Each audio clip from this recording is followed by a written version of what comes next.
The story of Samia Shahid begins in the small village of Pandori, Pakistan.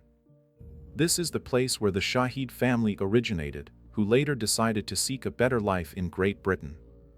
Pandori, a typical Pakistani village, was a center of traditional values and established way of life.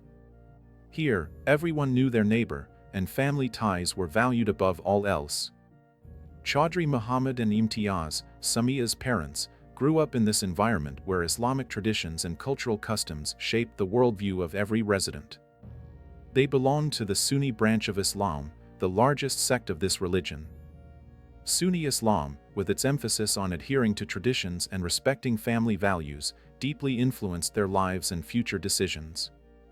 In Pandori, marriages were often arranged by parents, and marriages between cousins were a common practice. This tradition aimed to preserve family property and strengthen family ties.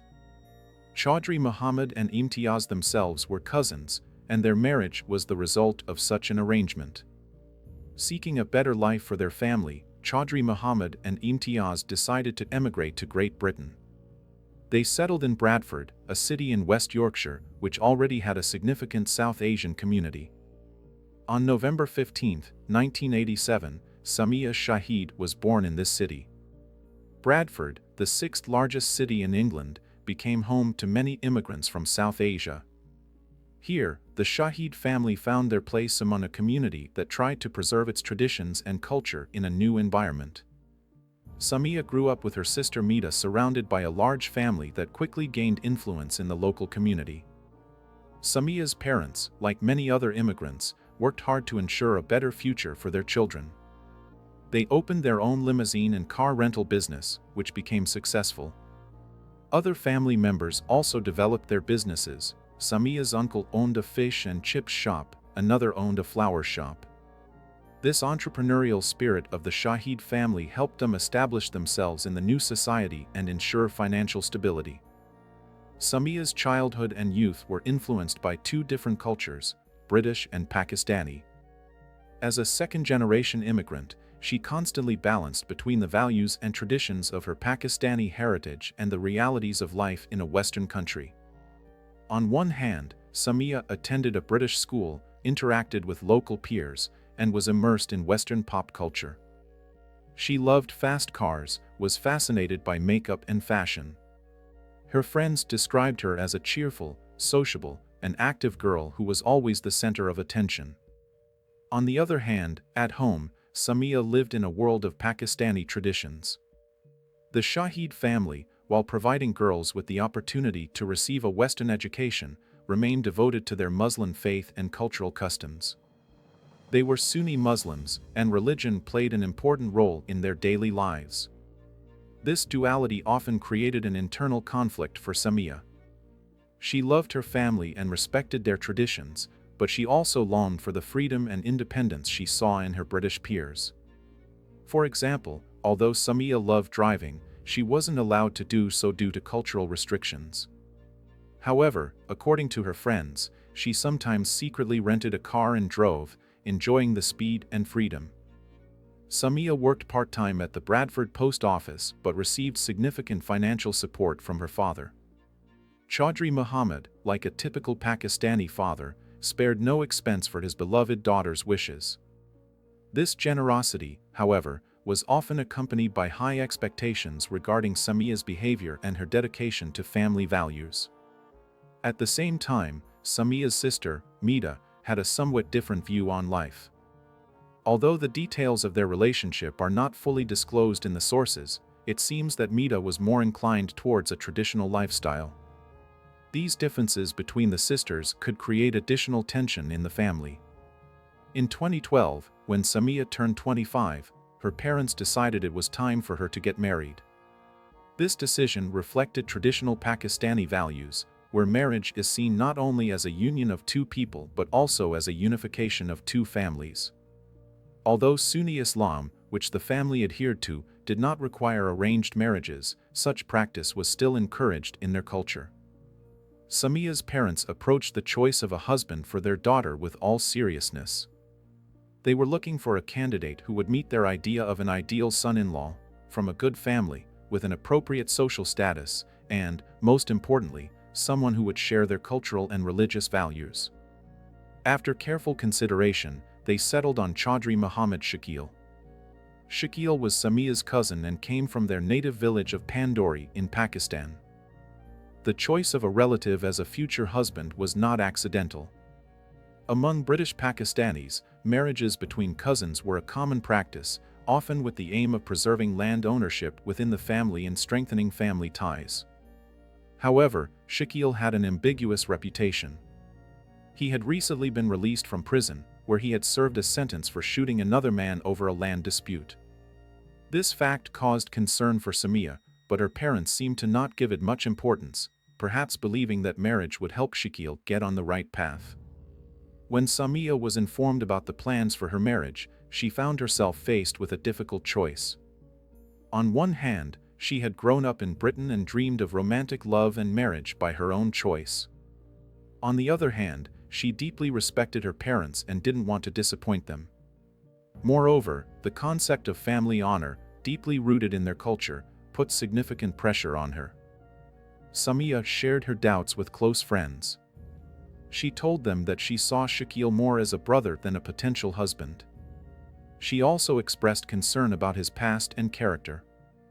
However, publicly, Samia tried to show enthusiasm about the upcoming wedding, not wanting to upset her family. Preparation for the wedding turned into a grand event. Samia's parents spared no expense to make the ceremony as lavish as possible. They took Samia to the best Pakistani shops in Bradford, buying luxurious outfits, precious jewelry, and exquisite accessories. Chaudhry Muhammad paid for all these purchases, demonstrating his love for his daughter and desire to provide her with the best wedding. Samia participated in these preparations, trying to find joy in choosing wedding attire and jewelry. She understood that these material things were her parents' way of expressing their love and care. However, deep inside, she felt that money couldn't buy true happiness. During this period, Samia faced an internal conflict. She was torn between the desire to meet her family's expectations and her own doubts about the future marriage. Her friends recalled that she often seemed upset and confused, although she tried to hide it from her family. In February 2012, Samia traveled to Pakistan to prepare for the wedding. Before leaving, she wrote a message to a friend, confessing that she was making the biggest mistake of her life. This message vividly illustrated her internal struggles and doubts about the upcoming marriage. Samia and Shakil's wedding was a lavish celebration that lasted 4 days and gathered over 1,000 guests. It was a typical Pakistani wedding ceremony, full of colorful rituals and traditions. Guests from Bradford came to Pakistan to share the joy of this event with the Shahid family. The wedding ceremony included the traditional nikah, an Islamic marriage contract that was conducted in the presence of witnesses and a religious figure. This rite, according to Islamic traditions, was considered the official conclusion of marriage. However, it's important to note that this religious marriage was not necessarily recognized as legal in Great Britain without additional civil registration. As a wedding gift, Samia's father, Chaudhry Muhammad, gave the newlyweds the house next to the family home in Pandori. This gesture demonstrated not only the father's generosity but also the traditional expectation that the young couple would stay living near the parental home, maintaining close family ties. After the wedding, Samia stayed to live with Shakil in Pakistan. For her, this was a significant change, from living in a modern British city to residing in a traditional Pakistani village. Samia faced the need to adapt to a completely different way of life, with more limited opportunities for personal freedom and self-realization. For 4 months, Samia tried to adjust to her new life as a wife in Pakistan. This period was full of challenges for her. She had to get used to a new daily routine, fulfill the duties of a wife according to local traditions, and all this in an environment that was significantly different from what she was used to in Bradford. In June 2012, after 4 months of living in Pakistan, Samia returned to Bradford.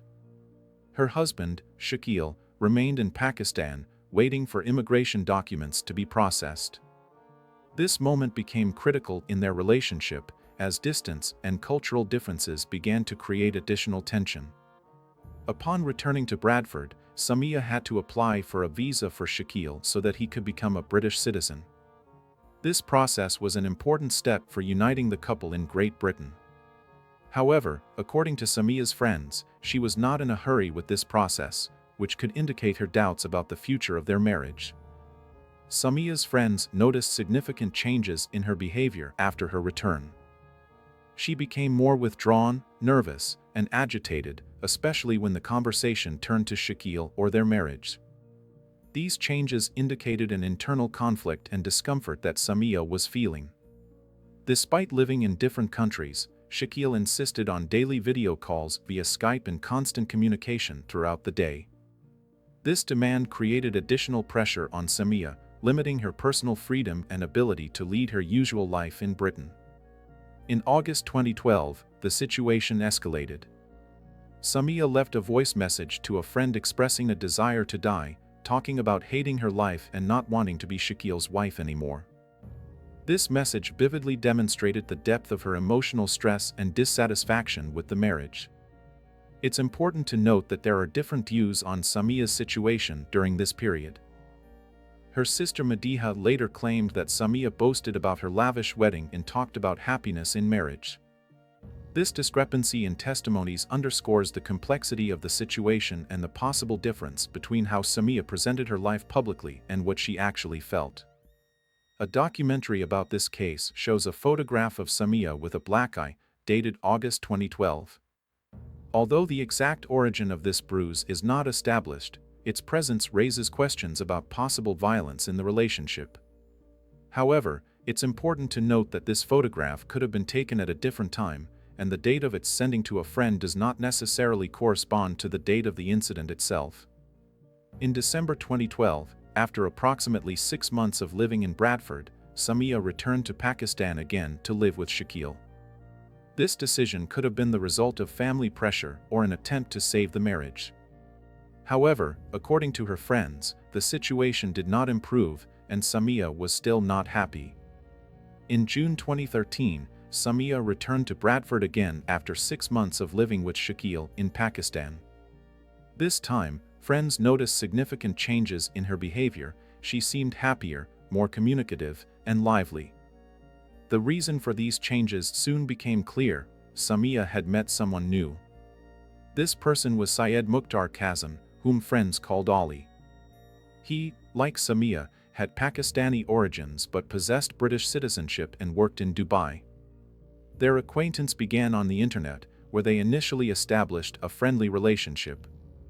In October 2013, Samia and Ali met in person for the first time in London.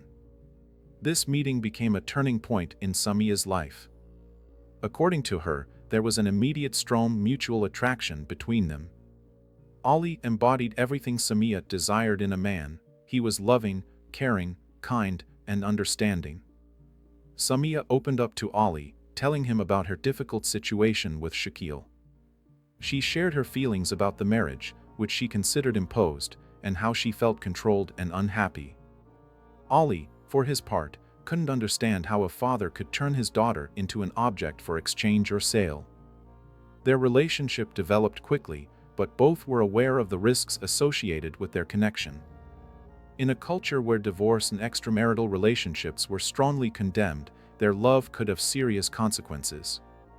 However, they felt that their feelings were stronger than the fear of possible threats and worth fighting for. For Samia, her relationship with Ali became a breath of fresh air. She felt that she had finally met someone who understood her desire for freedom and personal happiness. Ali supported her desire to live her own life and didn't try to control her as Shaquille did. However, their relationship was not cloudless. They knew that their connection could cause serious conflict with Samia's family and threaten their safety. The story of Banaz Mahmud, a young British woman of Kurdish origin who was killed by her own family for a relationship with a man her parents didn't approve of, was fresh in the memory of many in their community. Samia and Ali were aware that their situation could have similar risks. Despite these fears, Samia and Ali continued to develop their relationship. They dreamed of a shared future where they could freely love each other, have children, and grow old together. these dreams gave Samia the strength to resist family pressure and traditions. In May 2014, Samia made the brave decision to divorce Shakil. This was not an easy decision, considering the cultural context and possible consequences for her family. However, Samia felt that she couldn't continue living in a marriage that made her unhappy. The divorce process proved to be complicated due to the peculiarities of their marriage. Since Samia and Shakil's marriage was not registered under British law, she couldn't divorce through a British court. Instead, she turned to the Islamic Sharia Council of Great Britain. Before approaching the council, Samia took another important step. She converted from Sunni to Shia Islam, the branch to which Ali belonged. This step had not only religious significance but also symbolized her desire for a new life and readiness to abandon the past. Samia visited a mosque where she met with a religious leader named Mr. Kazmi. Under oath, she stated that her first marriage was forced and concluded without her free will, under family pressure. This testimony was critical for the divorce process, as under Islamic law, a marriage concluded under coercion can be declared invalid. After receiving Samia's testimony, Mr. Kazmi contacted Shakil, asking for his version of events. However, Shakil refused to discuss their marriage, which led to Mr. Kazmi declaring Samia and Shakil's marriage invalid. This divorce process took place in secret from Samia's family. Several close friends supported her, being present when she signed the divorce papers. The fact that Samia was able to conduct this procedure while living in her parents' house in Bradford testifies to her determination and resourcefulness in achieving her goal. Soon after the divorce, Samia and Ali began planning their own wedding. Their decision to marry was a bold step, considering the potential consequences and reaction from Samia's family. They understood that their marriage had to remain a secret to protect both of them from possible negative reactions. In September 2014, Samia and Ali secretly married in Leeds. The ceremony was modest, attended only by a few close friends who helped the bride prepare for the ceremony. The Nikah, Islamic marriage ceremony, was conducted by the same Mr. Kazmi who had previously granted Samia a divorce. The wedding day was filled with joy and emotions. According to friends, Samia was radiant with happiness and said she felt like a real princess. This sharply contrasted with her first wedding, where she felt anxiety and doubts. Ali recalled that on this day he was not only the groom but also played the roles of driver and photographer, which emphasized the intimate and personal nature of their ceremony. It's important to note that Samia and Ali didn't limit themselves to just a religious ceremony. They also registered their marriage in an English registry office, thus ensuring legal recognition of their union in Great Britain. This step demonstrated their desire to build a shared future on a solid legal foundation. However, the joy of the secret wedding was short-lived. In October 2014, shortly after the marriage, Samia became a victim of an attack. As she was walking down the street with her cousin, she was attacked by several men in an alley. Strangely, only Samia was hurt. She was beaten with metal rods on her legs. This incident was clearly not accidental. The nature of the attack and the fact that only Samia was injured indicated that the attack was planned and specifically directed against her. This raised suspicions that someone, possibly connected to her family, had learned about her new marriage and decided to punish her. Samia and her cousin immediately reported the attack to the police. A medical examination confirmed the seriousness of the injuries. Samia's legs were covered with red and purple bruises. This incident became an alarming signal for Samia and Ali, demonstrating the reality of the threat they faced. At this time, Ali had to return to Dubai for work, leaving Samia in Bradford waiting for a visa that would allow her to join him later. This separation was painful for both, especially considering the recent attack and growing tension in Samia's family. It seems that the Shahid family learned about their daughter's attack from a phone call when she called her parents from the police station.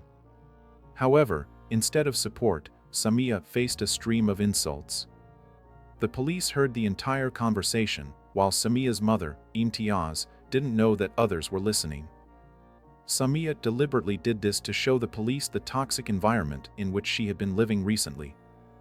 This conversation became vivid evidence of the difficult situation in which Samia found herself. She felt like a prisoner in the house where she once was happy, enduring unpleasant words from people she loved more than life. Living in a family with such strong beliefs and established values was difficult. Sometimes Samia felt like she was suffocating from constant control and couldn't escape from the web of imposed principles.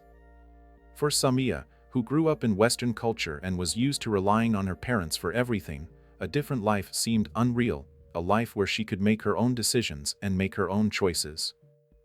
The secret marriage to Ali gave her the strength to hold on and not give up. Samia's parents learned about her divorce from Shakil only in May 2015 and reacted extremely negatively to her actions. Until this time, they probably only suspected something but didn't voice their doubts aloud. They claimed that the divorce was invalid since the Islamic Sharia Council had no legal authority in either Great Britain or Pakistan. Therefore, in their opinion, Samia was still legally married to Shakil. Samia's mother expressed the most displeasure. Imtiaz repeatedly insulted her daughter, telling her to come to her senses and not disgrace the family. This reaction deeply hurt Samia, who had hoped for understanding and support from her parents. When Ali returned to Dubai, he hoped that the situation would calm down. However, the newlyweds understood that they would never be safe if they stayed in Bradford. Family disapproval could lead to tragedy. There are many stories about honor-related crimes, and Samia and Ali didn't want to become the next victims. Fortunately, that same month, Samia received a visa to move to Dubai. Several friends helped her secretly buy a ticket and prepare for departure. As soon as the documents were ready, Samia boarded a plane and flew to Ali the next day. This was not an easy decision, considering how much she loved her family. But for the first time, she went against the will of her loved ones for her own happiness, hoping that this sacrifice would justify itself. As soon as Samia flew to Dubai, her parents reported her missing to the police. The family simply didn't want to accept the fact that she had made her own choice and ignored their opinion. When they learned about their daughter's secret marriage, they declared the second marriage fictitious. They even went to the Shia mosque cleric, Mr. Kazmi, demanding explanations. They refused to listen to any reasonable arguments and equated their daughter's relationship with Ali to adultery, believing that under Muslim law she was still married to Shakil. The Shahid family even threatened the cleric for facilitating Samia's sin.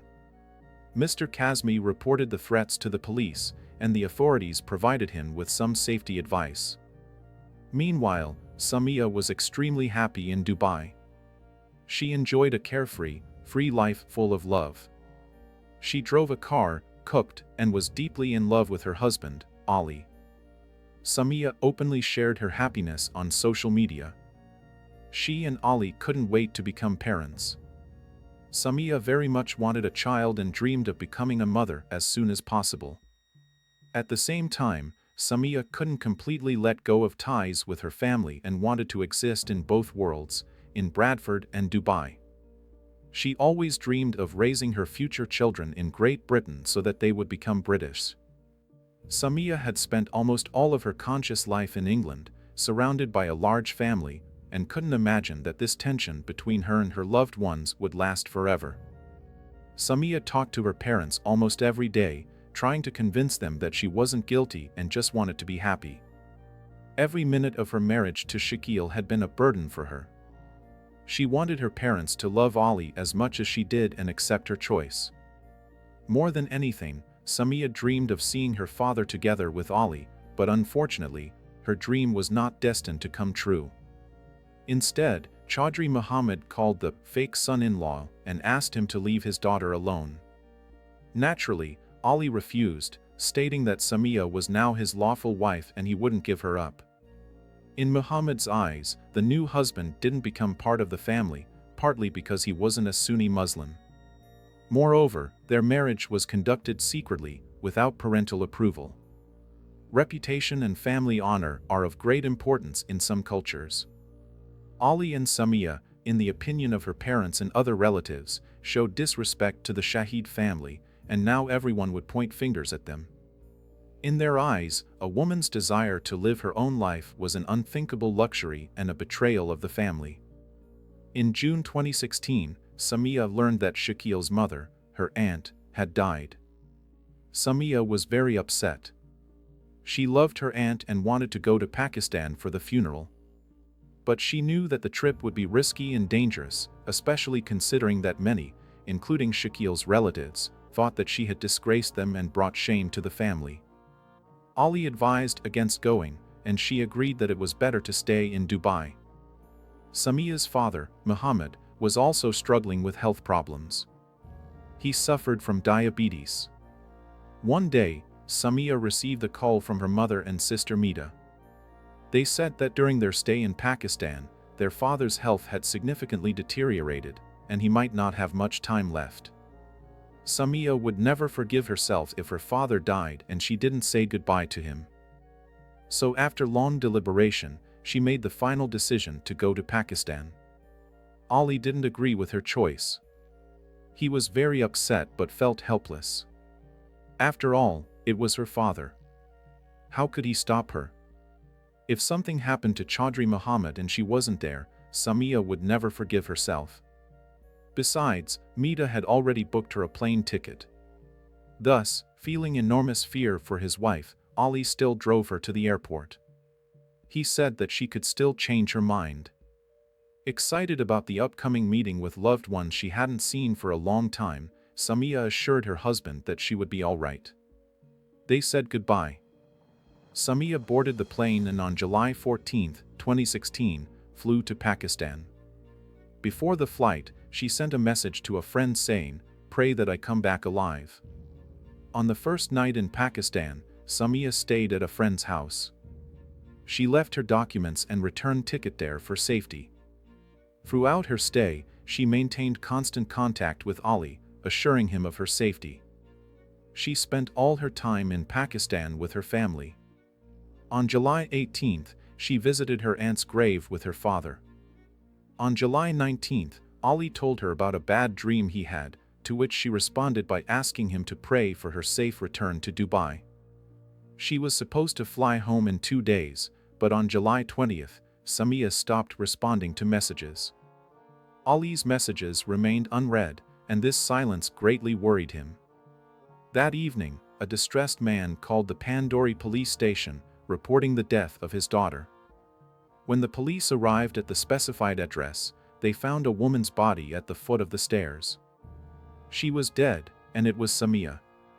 Her shoes were nearby, her handbag was at her feet, and her face was covered with a black scarf. Her eyes were closed, and foam was coming from her mouth. The man who called introduced himself as Samia's father, Muhammad.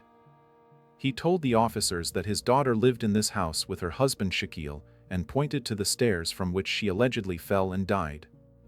When the police asked where Shakil was, the father shrugged and said he didn't know. No one had seen him since Samia's death. A few hours later, Samia's mother and sister arrived in Pakistan, having learned of her death. An autopsy was immediately conducted, after which the young woman's body was handed over to relatives. The Shahid family buried Samia on the same day she died. Since the police report stated that no injuries or visible signs of violence were found on the body, her death was not considered suspicious. Hasty burials are not unusual, as Muslim traditions and Sharia law require immediate burial if there are no disputes about the cause of death. News of Samia's death spread quickly, but the reports were contradictory. Some said the young woman died from a heart attack or an asthma attack, others claimed she fell down the stairs and broke her neck. Local news agencies reported that Samia had committed suicide due to deep depression caused by the absence of children, but her family denied this claim. Ali received a call from Samia's cousin, who informed him that she had died of a heart attack. Ali initially didn't believe it, thinking it was some sick joke, that they were just trying to keep her in Pakistan. He immediately flew out to be with his wife. When he realized that Samia had indeed died, he went to the Pandori police station and declared that his wife had been murdered. Ali explained how Samia had left her first husband Shakil, and how her family was enraged by this. His story clearly changed the police's view of Samia's death. They suggested it could have been an honor killing, but they couldn't do anything since the body had already been buried. When news of the mysterious death of a young British woman spread in England, news channel representatives contacted Samia's father, Muhammad. In the interview, he insisted that his daughter was happy in her marriage and that her husband's name was Shakil. He completely denied Ali's existence, calling him a blackmailer. Eventually, Ali obtained a copy of Samia's autopsy report. It stated that a reddish-brown bruise 19 centimeters in size was found around her neck, and the cause of death was strangulation. Male sperm was also found inside her body. It is suspected that the police were initially bribed to conceal the true cause of Samia Shahid's death. Ali immediately held a press conference in Pakistan, showing the media photos of the bruise on his wife's neck. He wanted what happened to Samia to be widely known so that he could find out how she died and who was responsible. After this, Ali required round-the-clock police protection as he began receiving numerous death threats. Samia's friends in Great Britain were also actively involved. They contacted the Member of Parliament for Bradford, Nas Shah, through their acquaintances. The MP wrote directly to the Prime Minister of Pakistan, informing him about Samia's death and daring to call it an honor killing. Only after this did the Pakistani police begin a thorough investigation into Samia Shahid's death.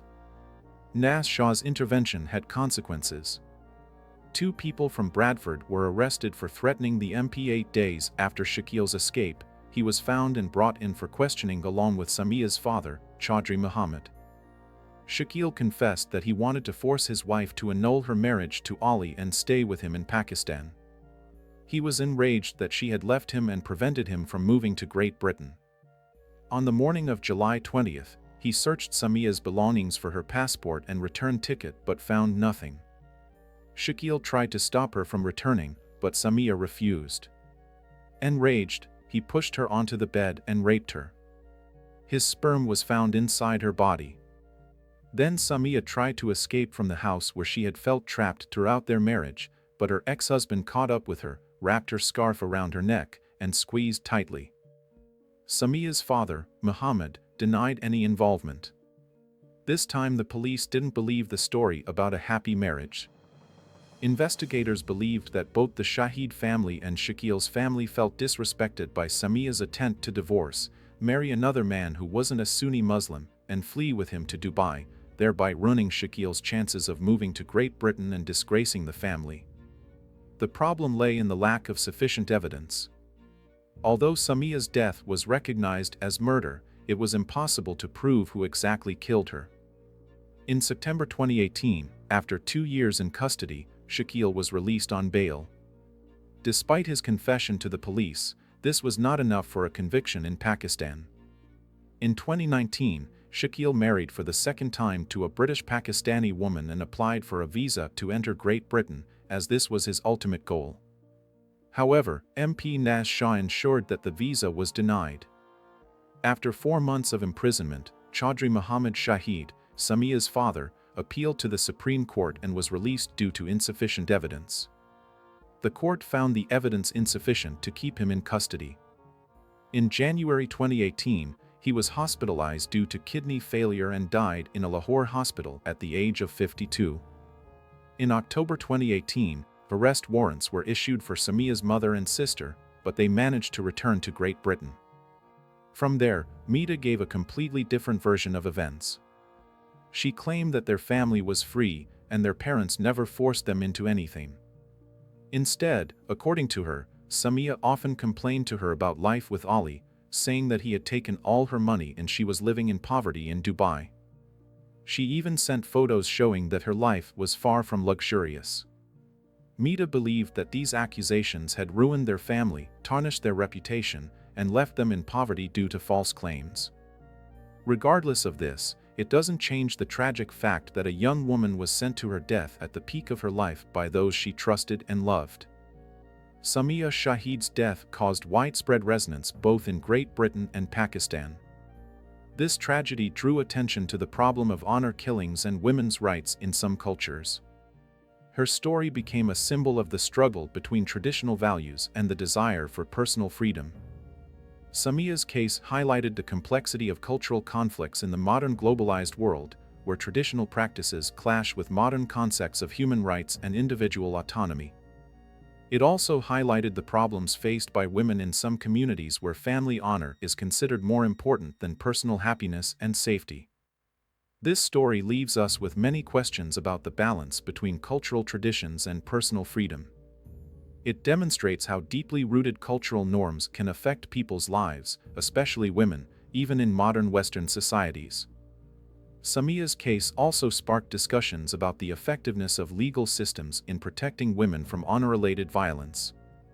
The fact that Shakil still hasn't been convicted, despite his confession, raises questions about the fairness and effectiveness of the judicial system.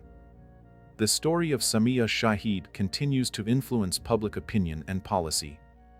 It has become a catalyst for discussing the need for better protection of women from honor-related violence and the importance of integrating immigrant communities in Western countries. Samia deserves a chance to make her own choices, regardless of whether she made mistakes or not. No one has the right to take someone else's life. Unfortunately, the men from the Shahid family never understood this. This tragedy underscores the need to continue the fight for women's rights and freedom of choice, especially in cultures where traditional values can limit personal freedom. Samia's story reminds us of the importance of education, dialogue between cultures, and continuous efforts to overcome harmful traditions. The memory of Samia Shahid continues to live on, reminding us of the price some women pay for their pursuit of freedom and happiness. Her story calls for greater vigilance, compassion, and action to protect vulnerable members of society.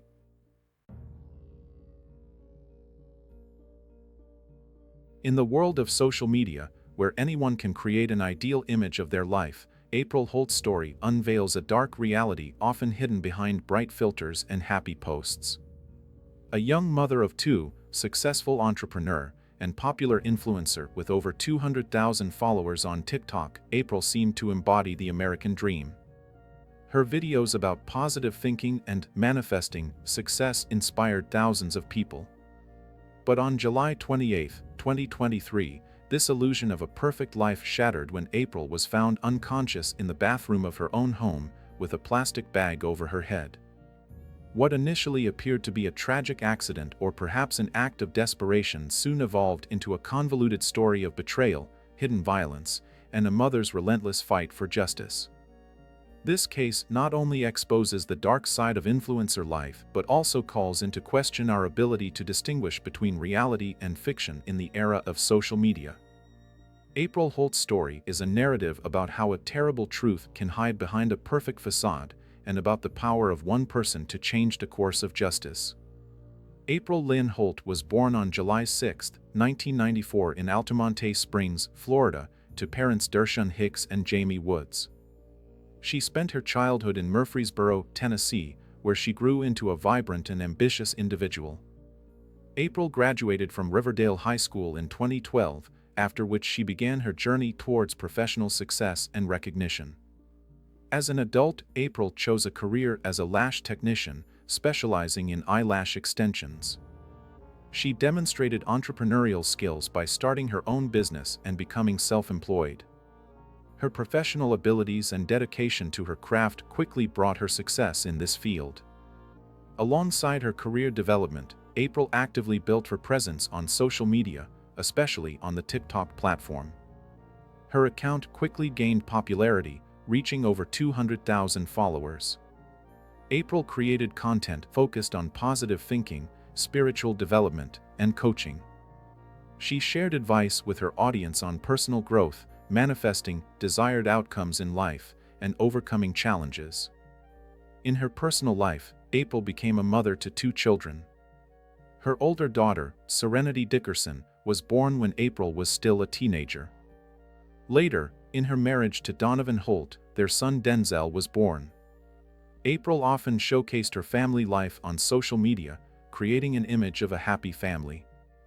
April and Donovan's marriage was presented to the public as a love story that began with friendship and blossomed into a romantic relationship. They shared their life online, discussing the ups and downs of their married life. In their videos, they talked about the importance of communication, forgiveness, and personal growth within marriage. However, behind the scenes of their public image, the couple faced serious challenges. They went through a period of separation, financial difficulties, and struggled with depression. April, always optimistic, presented these difficulties as opportunities for growth and strengthening their relationship. In her videos, April openly talked about her challenging childhood, particularly her experience with homeschooling, which she described as a period of isolation from society. She shared how she overcame these difficulties in her teenage years, using her experiences to inspire others. Despite the outward appearance of success and happiness, April's close friends knew about problems in her marriage. 2 weeks before the tragic events that led to her death, April expressed a desire to divorce Donovan. This decision became a turning point in their relationship and possibly a catalyst for subsequent events. Despite the image of a perfect couple that April and Donovan created on social media, their marriage was far from ideal. Close friends and relatives knew about existing problems that the couple tried to hide from their online audience. The history of their relationship was complex. They started as friends, then became best friends, and eventually their friendship turned into a romantic relationship. They often presented this journey from friendship to love as the foundation of their marriage's strength. In their videos, they emphasized the importance of maintaining friendly relations even in the most difficult moments of married life. However, behind the scenes of this public image, the couple faced serious challenges. They went through a period of separation that lasted 3 years. They later described this time apart as an opportunity for personal growth and re-evaluation of their relationship. After reuniting, they tried to present their experience as an example of how to overcome difficulties and strengthen a marriage. Financial problems were also a source of tension in their relationship. Despite April's success as a lash technician and influencer, the couple faced periods of financial instability. They tried to present these difficulties to their audience as trials that strengthened their bond. Additionally, both struggled with depression. April openly talked about her psychological problems in her videos, trying to use her experience to support others. She shared about periods when she felt depressed and overwhelmed, but always emphasized the importance of positive thinking and manifesting a better life. 2 weeks before the tragic events that led to her death, April made the decision to divorce. This wasn't the first attempt to end the marriage. Previously, the couple had already gone through a divorce process that led to their 3-year separation. However, this time April was more determined. The decision to divorce became a turning point in their relationship. Although they continued to publicly demonstrate the image of a friendly couple parting amicably, the tension between them was growing. April informed her mother, Jamie Dickerson, that this time she was firmly decided to leave Donovan for good. Donovan also seemed to realize the seriousness of the situation. A week before April's death, he pawned his wedding ring, which could be seen as a symbolic gesture of accepting the end of their marriage. Despite attempts to maintain a positive image in the eyes of their audience, internal conflicts in their marriage were becoming increasingly evident. The tension between them reached a critical point on July 28, 2023, a day that would forever change their family's life. July 28, 2023 began as a usual day for April Holt. According to her mother, Jamie Dickerson, April woke up early, had her morning coffee, and, as always, wrote in her journal. This was her usual morning routine that helped her set the tone for the day. April hugged and kissed her 7-year-old son Denzel, showing her love and affection for the child. That morning, April had a brief phone conversation with her mother. They discussed weekend plans, including the possibility of watching the Barbie movie together. However, April said she couldn't go to the cinema that day because Donovan had to work. They agreed to meet at church the next day. This conversation became the last one between mother and daughter. After this conversation, an argument broke out between April and Donovan. The details of their dispute remain unclear, but according to their son Denzel's testimony, he heard his parents arguing in the bathroom. The boy listened at the door, trying to understand what was going on, but couldn't make out the words. He saw both parents' feet under the bathroom door. After the argument, Donovan came out of the bathroom and took care of Denzel. He dressed his son and prepared food for him. About 2 hours after the initial argument, Donovan asked Denzel to check on his mother. When Denzel entered the bathroom, he encountered a horrific scene. He saw his mother lying on the bathroom floor with a plastic bag over her head. April was unconscious and not breathing. The frightened boy immediately reported this to his father. Donovan called for an ambulance. When paramedics arrived at the scene, they found April in critical condition. She was urgently taken to Southern Hills Hospital, where doctors fought for her life. Jamie Dickerson received the shocking call from Donovan just a few hours after her morning conversation with her daughter. He informed her that April had been urgently hospitalized and that her condition was critical. Jamie immediately went to the hospital, where she learned that her daughter had no brain activity and blood circulation to the brain had stopped. It's important to note that for the first 6 hours after the incident, neither Jamie or other family members were informed about the plastic bag found on April's head. This critical detail was revealed much later, raising suspicions in Jamie about the circumstances of the incident. Over the next few days, while April was in the hospital, Donovan returned to their apartment several times. The purpose of these visits remained unclear to Jamie, which later became another source of her suspicions. For 3 days, April fought for her life in the hospital. Doctors and family hoped for a miracle, but April's condition did not improve. On July 31, 2023, at the age of 29, April Holt was officially declared dead. April's death came as a shock to her family, friends, and numerous social media followers. A young mother of 2 children, a successful entrepreneur, and a popular influencer passed away under mysterious circumstances, leaving behind many questions and unresolved issues. April Holt's death raised many questions from the very beginning. The Nashville police started an investigation, but their initial conclusions were ambiguous and raised doubts in April's family, especially her mother, Jamie Dickerson. Initially, investigators leaned towards the version of suicide. The presence of a plastic bag on April's head and the absence of obvious signs of struggle or violence led them to this conclusion. However, Jamie Dickerson rejected this theory from the start.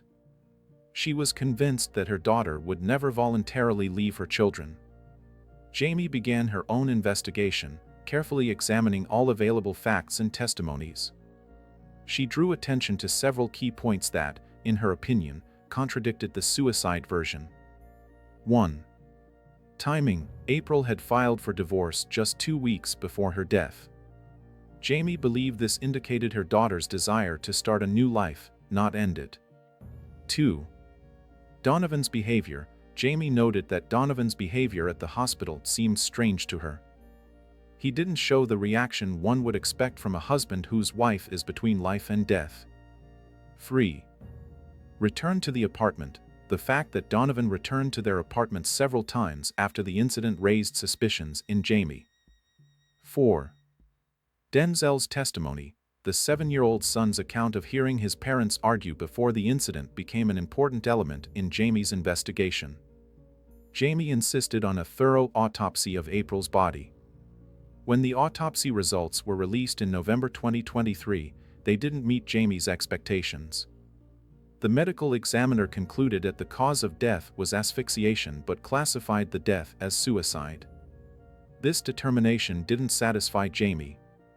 She drew attention to details that, in her opinion, contradicted the suicide version. There were noticeable bruises on April's body, and the autopsy report mentioned marks on her neck, thighs, and ankles. Particularly troubling was a deep cut on the inner side of April's thigh. Jamie continued to insist on a more thorough investigation. She reached out to local news channels, trying to draw public attention to her daughter's case. However, after the police officially closed the case, media interest quickly faded. Despite this, Jamie didn't give up. She filed an official complaint with the Nashville Civilian Oversight Board, demanding a full review of the case. This action forced the Nashville police to start a reinvestigation. For months after the start of the reinvestigation, the police presented a 47-page report. Although this report didn't change the official classification of April's death, it provided Jamie with a lot of new information to analyze. Jamie carefully studied every detail of the report, looking for any inconsistencies or omissions.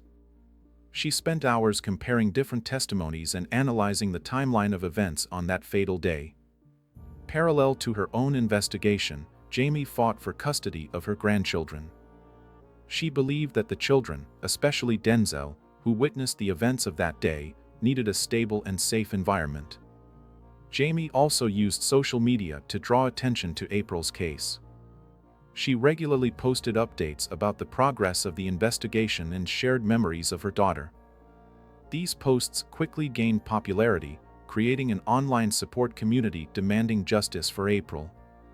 However, this social media activity had negative consequences. In April 2024, Jamie was forced to stop her posts about the case due to a court injunction. This was a serious blow to her efforts, but she didn't give up. Despite the ban, Jamie continued to work on the case behind the scenes. She consulted with lawyers, met with detectives, and continued to gather evidence. Her persistence and dedication to finding the truth became the driving force of the investigation. Gradually, thanks to Jamie's tireless efforts, April's case began to take a new turn. New evidence and testimonies began to emerge, casting doubt on the initial conclusions of the investigation. The turning point in the case came in September 2024, more than a year after April's death. Jamie Dickerson, despite the court injunction, continued her search for the truth. Her persistence finally brought results. A key element of the breakthrough was the fingerprints found on the plastic bag and tape that were wrapped around April's head. According to the report Jamie received, only one set of fingerprints was found on these items, and they didn't belong to April. These fingerprints matched Donovan Holt. Armed with this information, Jamie decided to confront her former son-in-law directly. In September, she met with Donovan and presented him with the evidence she had gathered. During this tense conversation, something unexpected happened. Donovan confessed. According to Jamie, Donovan told her that in a fit of anger during an argument, he strangled April. Then, trying to cover up his crime, he dragged her body into the shower, put a bag over her head, and secured it with tape. After that, he went to prepare lunch for their son before asking Denzel to check on his mother and call an ambulance. Jamie recorded this confession and immediately handed it over to the police. This new information forced law enforcement to review the case. A reanalysis of the autopsy results was conducted, and the conclusion was changed. April's death was now classified as murder. On September 20, 2024, the Nashville police announced the arrest of Donovan Holt. He was detained in San Antonio, Texas, where he had moved after April's death. According to the police report, Donovan confessed to detectives about murdering his wife. A grand jury indicted Donovan on charges of reckless homicide, tampering with evidence, and giving false testimony. He was extradited from Texas to Tennessee, where he was taken into custody with a bail set at $75,000. Donovan's arrest was the culmination of more than a year of Jamie's fight for justice. Her persistence, despite numerous obstacles, eventually led to a breakthrough in the case. News of Donovan's arrest spread quickly, causing a wave of reactions in the community. Many expressed support for April's family, especially her children and mother. Others discussed how the justice system could have initially missed such important evidence. For Jamie, Donovan's arrest was confirmation of her suspicions and justification for her tireless efforts. However, she understood that this was only the beginning of a long legal process. Jamie was ready to continue the fight to ensure maximum punishment for Donovan. Meanwhile, April's children, Serenity and Denzel, remained under Jamie's care. She made every effort to provide them with a stable and loving environment, despite the trauma they had experienced. Jamie was also working on creating the Grief With Me Center, a support center for those who have lost loved ones to violent crimes. April Holt's case drew attention to issues of domestic violence and the importance of thorough investigation of suspicious deaths. It also highlighted the role of social media in covering and solving crimes, as well as the potential dangers of creating an idealized online image. Donovan Holt's arrest was just the beginning of a long legal process. On October 23, 2024, a preliminary hearing took place, where Donovan was officially charged. He appeared in court facing charges of reckless homicide, tampering with evidence, and giving false testimony. The trial attracted significant public and media attention. April Holt's story, her popularity on social media, and the shocking circumstances of her death made this case a subject of wide discussion. The court became a platform where details of their married life, previously hidden behind an idealized image on social media, were revealed. Prosecutors presented evidence supporting the version of events described in Donovan's confession. They emphasized the fingerprints on the plastic bag and tape, as well as inconsistencies in Donovan's initial testimony. An important witness was Denzel, April and Donovan's son, whose testimony about his parents' argument on that fatal day became crucial to the case. Donovan's defense tried to present April's death as a tragic accident that occurred as a result of an argument that got out of control. They emphasized the absence of previous incidents of physical violence in their relationship and Donovan's emotional state after the incident. Jamie Dickerson was an active participant in the trial, testifying as a witness in supporting the prosecution. Her testimony about the last conversation with her daughter, suspicions about Donovan's behavior after the incident, and her tireless efforts to find the truth became an important part of the prosecution's case. The trial lasted several weeks, during which numerous witnesses were heard and detailed evidence was presented. Society closely followed each day of the court sessions, and social media was filled with discussions and speculation. Eventually, the jury reached a verdict. Donovan Holt was found guilty on all charges against him. The judge sentenced him to 25 years in prison for reckless homicide with additional terms for tampering with evidence and giving false testimony. The verdict was received with relief by April's family and supporters.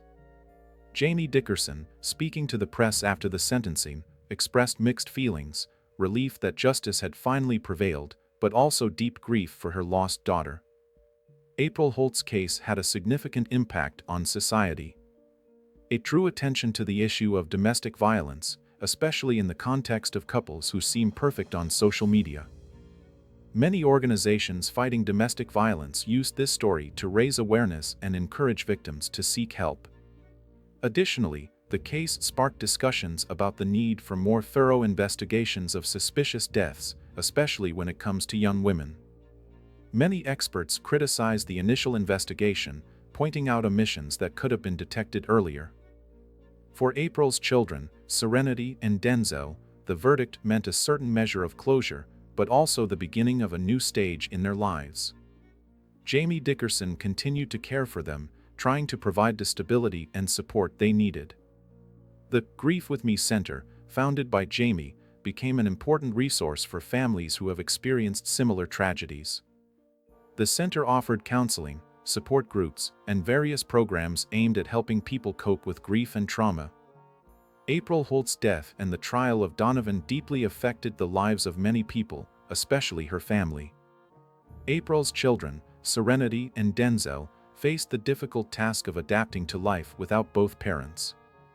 Jamie Dickerson, their grandmother, took on the role of primary caregiver, striving to provide them with a stable and loving environment. Jamie continued her mission of supporting others, developing the Grief With Me Center. This center became an important resource for families who have experienced similar tragedies, offering counseling, support groups, and therapeutic activities. April's story had a significant impact on public consciousness, becoming a catalyst for discussing important topics such as domestic violence and the dangers of idealizing life on social media. Organizations fighting domestic violence used her story to raise awareness and encourage victims to seek help. The case also influenced legislation. In the state of Tennessee, debates were initiated to strengthen domestic violence laws and improve procedures for investigating suspicious deaths. And April's Law was proposed, which would require more thorough investigation of cases involving the deaths of young women. On social media, April's memory continued to live on. Her former followers regularly shared memories of her and discussed lessons that could be learned from her story. The hashtag Justice for April became a symbol of the fight against domestic violence. Jamie Dickerson wrote a book titled Grieving Through Grace about her experience, which became a bestseller and helped many people going through similar tragedies. The professional community of lash technicians created the April Holt Memorial Scholarship Fund to support young women in this field.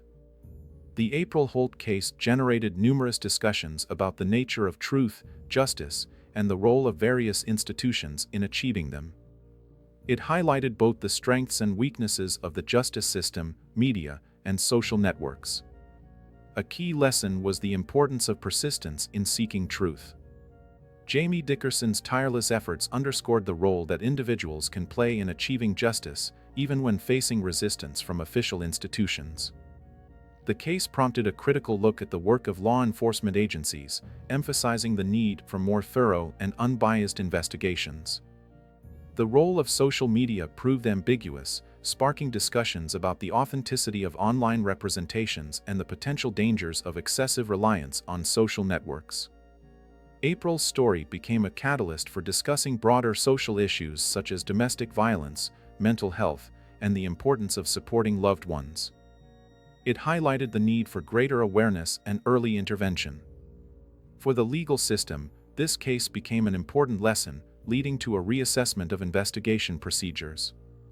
It also raised ethical questions about influencers' responsibility to their audience and the need for critical thinking regarding information on social media. Ultimately, April's story served as a reminder of the fragility of life, the complexity of human relationships, and the importance of protecting vulnerable members of society. Her legacy continues to live on through the changes she inspired and the lives she may have saved even after her death.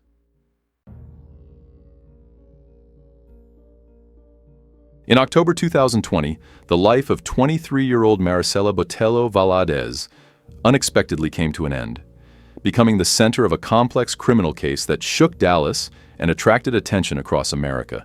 Maricela was a young woman full of life and energy. She loved to travel, meet new people, and enjoy life, as is typical of many her age. Dallas, where Maricela had come for the weekend, is known for its vibrant nightlife, especially in the Deep Ellum district. This historic area, located east of downtown, is famous for its bars, restaurants, and music venues. However, like many popular entertainment districts, Deep Ellum has a reputation as a place where fun can border on danger, especially for those unfamiliar with its peculiarities. Maricela arrived in Dallas in early October 2020 to spend a few days with her longtime friend and ex-boyfriend named Raul. Her visit was meant to be short. She planned to return to Seattle on October 5th. The weekend passed without incident, and nothing foreshadowed the tragedy that would soon unfold. On Sunday evening, October 4th, Maricela decided to visit the Deep Ellum area on her own. Raul, as it later turned out, had drunk too much and fallen asleep in front of his apartment door, losing his keys. Maricela, not wanting to wait on the street, ordered a taxi and headed to the center of Dallas nightlife. This decision, made spontaneously, proved fatal. Maricela, who was unfamiliar with the area and had no other friends in the city, found herself alone in a district known for its unpredictability after dark. In the early hours of October 5th, 2020, surveillance cameras captured the last known footage of Maricela. At approximately 1:15 a.m., she was seen leaving the Select Start bar in the Deep Ellum area. The video shows Maricela walking in the company of an unknown man. This man was later identified as 31-year-old Charles Beltran. Charles, who worked as a security guard at one of the Deep Ellum clubs, met Maricela that evening. According to the investigation, they quickly found common ground. Cameras captured the pair heading towards a black 2014 Audi A3, belonging to Beltran. Maricela got into the car voluntarily, which initially did not raise suspicions among investigators. Maricela was last seen alive on surveillance cameras at a 7-Eleven store at 1:28 a.m. The footage shows her entering the store with Beltran, smiling, heading to the refrigerators, and selecting a drink. This scene became the last confirmation that Maricela was conscious and acting of her own free will. On October 5th, Maricela was supposed to return to Seattle. However, when her flight began boarding, the girl did not appear at the airport. Her name was called repeatedly over the terminal's loudspeakers, but Maricela never arrived for boarding. The plane took off without her, leaving an empty seat that symbolically marked the beginning of her disappearance. In Washington, Maricela's parents and younger brother began to worry. To them, she was a loving daughter and sister, a cheerful and hardworking girl, of whom they were very proud. Initially, concern over the missed flight quickly turned into real fear. The family started calling Maricela, but her phone didn't answer. They contacted Raul, the friend she had been visiting in Dallas. Raul reported that Maricela hadn't returned to his apartment the previous night, and he didn't know where she might be. He told them about his unsuccessful night and how Maricela had gone to Deep Ellum alone. Worried relatives contacted the Dallas police, emphasizing that such behavior was completely out of character for Maricela. They were certain that their daughter would never voluntarily get into a car with a stranger outside a nightclub. This information initially led investigators to consider the possibility of kidnapping. The investigation into Maricela Botelho's disappearance soon led detectives to three key figures: Charles Beltran, Lisa Dykes, and Nina Morano. Each of them had their role in this tangled case. Charles Beltran, a 31-year-old man, worked as a security guard at a club in the Deep Ellum area. He already had a criminal record. He had served 2.5 years for armed robbery. Beltran was the last person seen with Maricela. Lisa Dykes, a 56-year-old woman, had a long career as a paralegal in court negotiations. She had been married 3 times and raised 3 children. Lisa rented a house on Kensington Drive where Beltran lived. Nina Morano, a 48-year-old woman from Pennsylvania, had recently been widowed after her husband died in a car accident. She had a legal education and, together with her late husband, managed several businesses. The relationships between these 3 individuals turned out to be complex and convoluted. According to acquaintances, Lisa Dykes had a romantic and financial relationship with Charles Beltran, despite the significant age difference. She bought him the Audi A3 car, registered a business in his name, and financed his music videos. Beltran called himself a rapper and dreamed of a music career. Nina Morano was also connected to this strange triangle. In February 2020, a few months after her husband's death, she founded a company called Empire Law Group. Interestingly, Lisa Dykes was listed as the company's director, and the registration address was in Florida. It later emerged that in February 2020, Lisa and Nina had married, despite Lisa continuing her relationship with Beltran. They even took the surname Beltran, officially becoming Lisa and Nina Beltran. Another strange aspect of their relationships was their fascination with the occult. In the house on Kensington Drive, investigators found Chatham altar with a statuette of Santa Muerte, the personification of death in Mexican folk Catholicism. This deity is known to be popular among criminal elements and those seeking protection outside the law.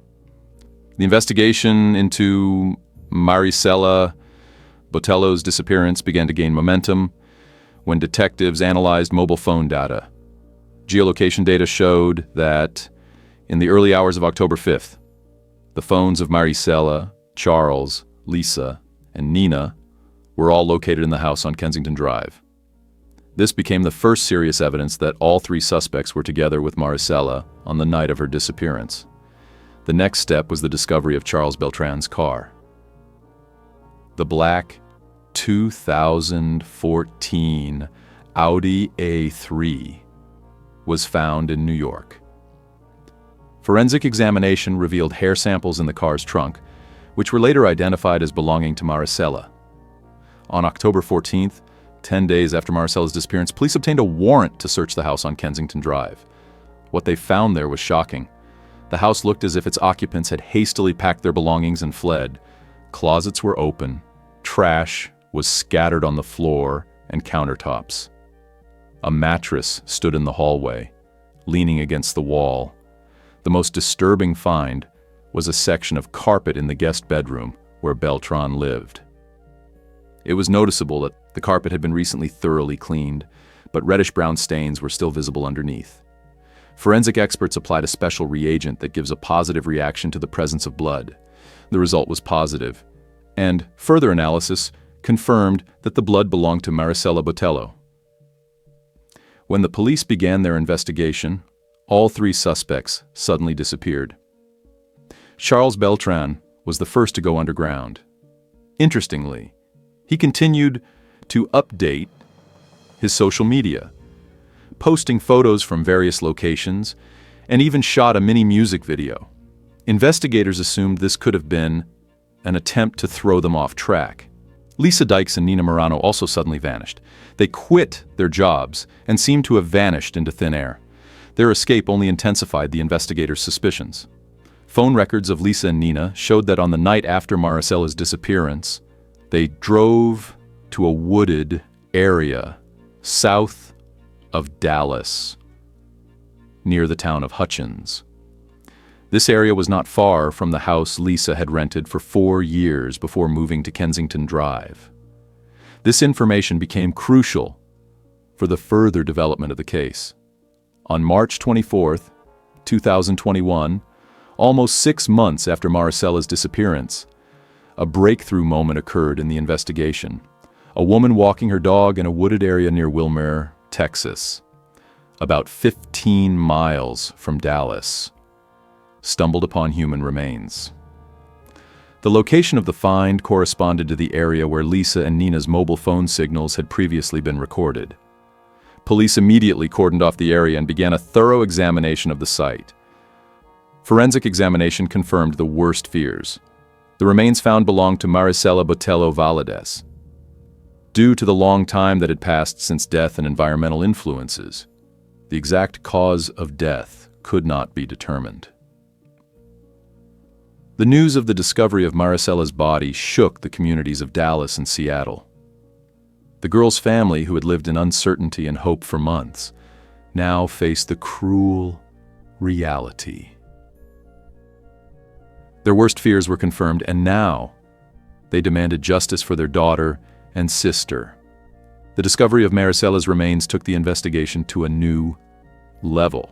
The case now officially became a murder investigation, and the search for the three suspects took on even greater urgency.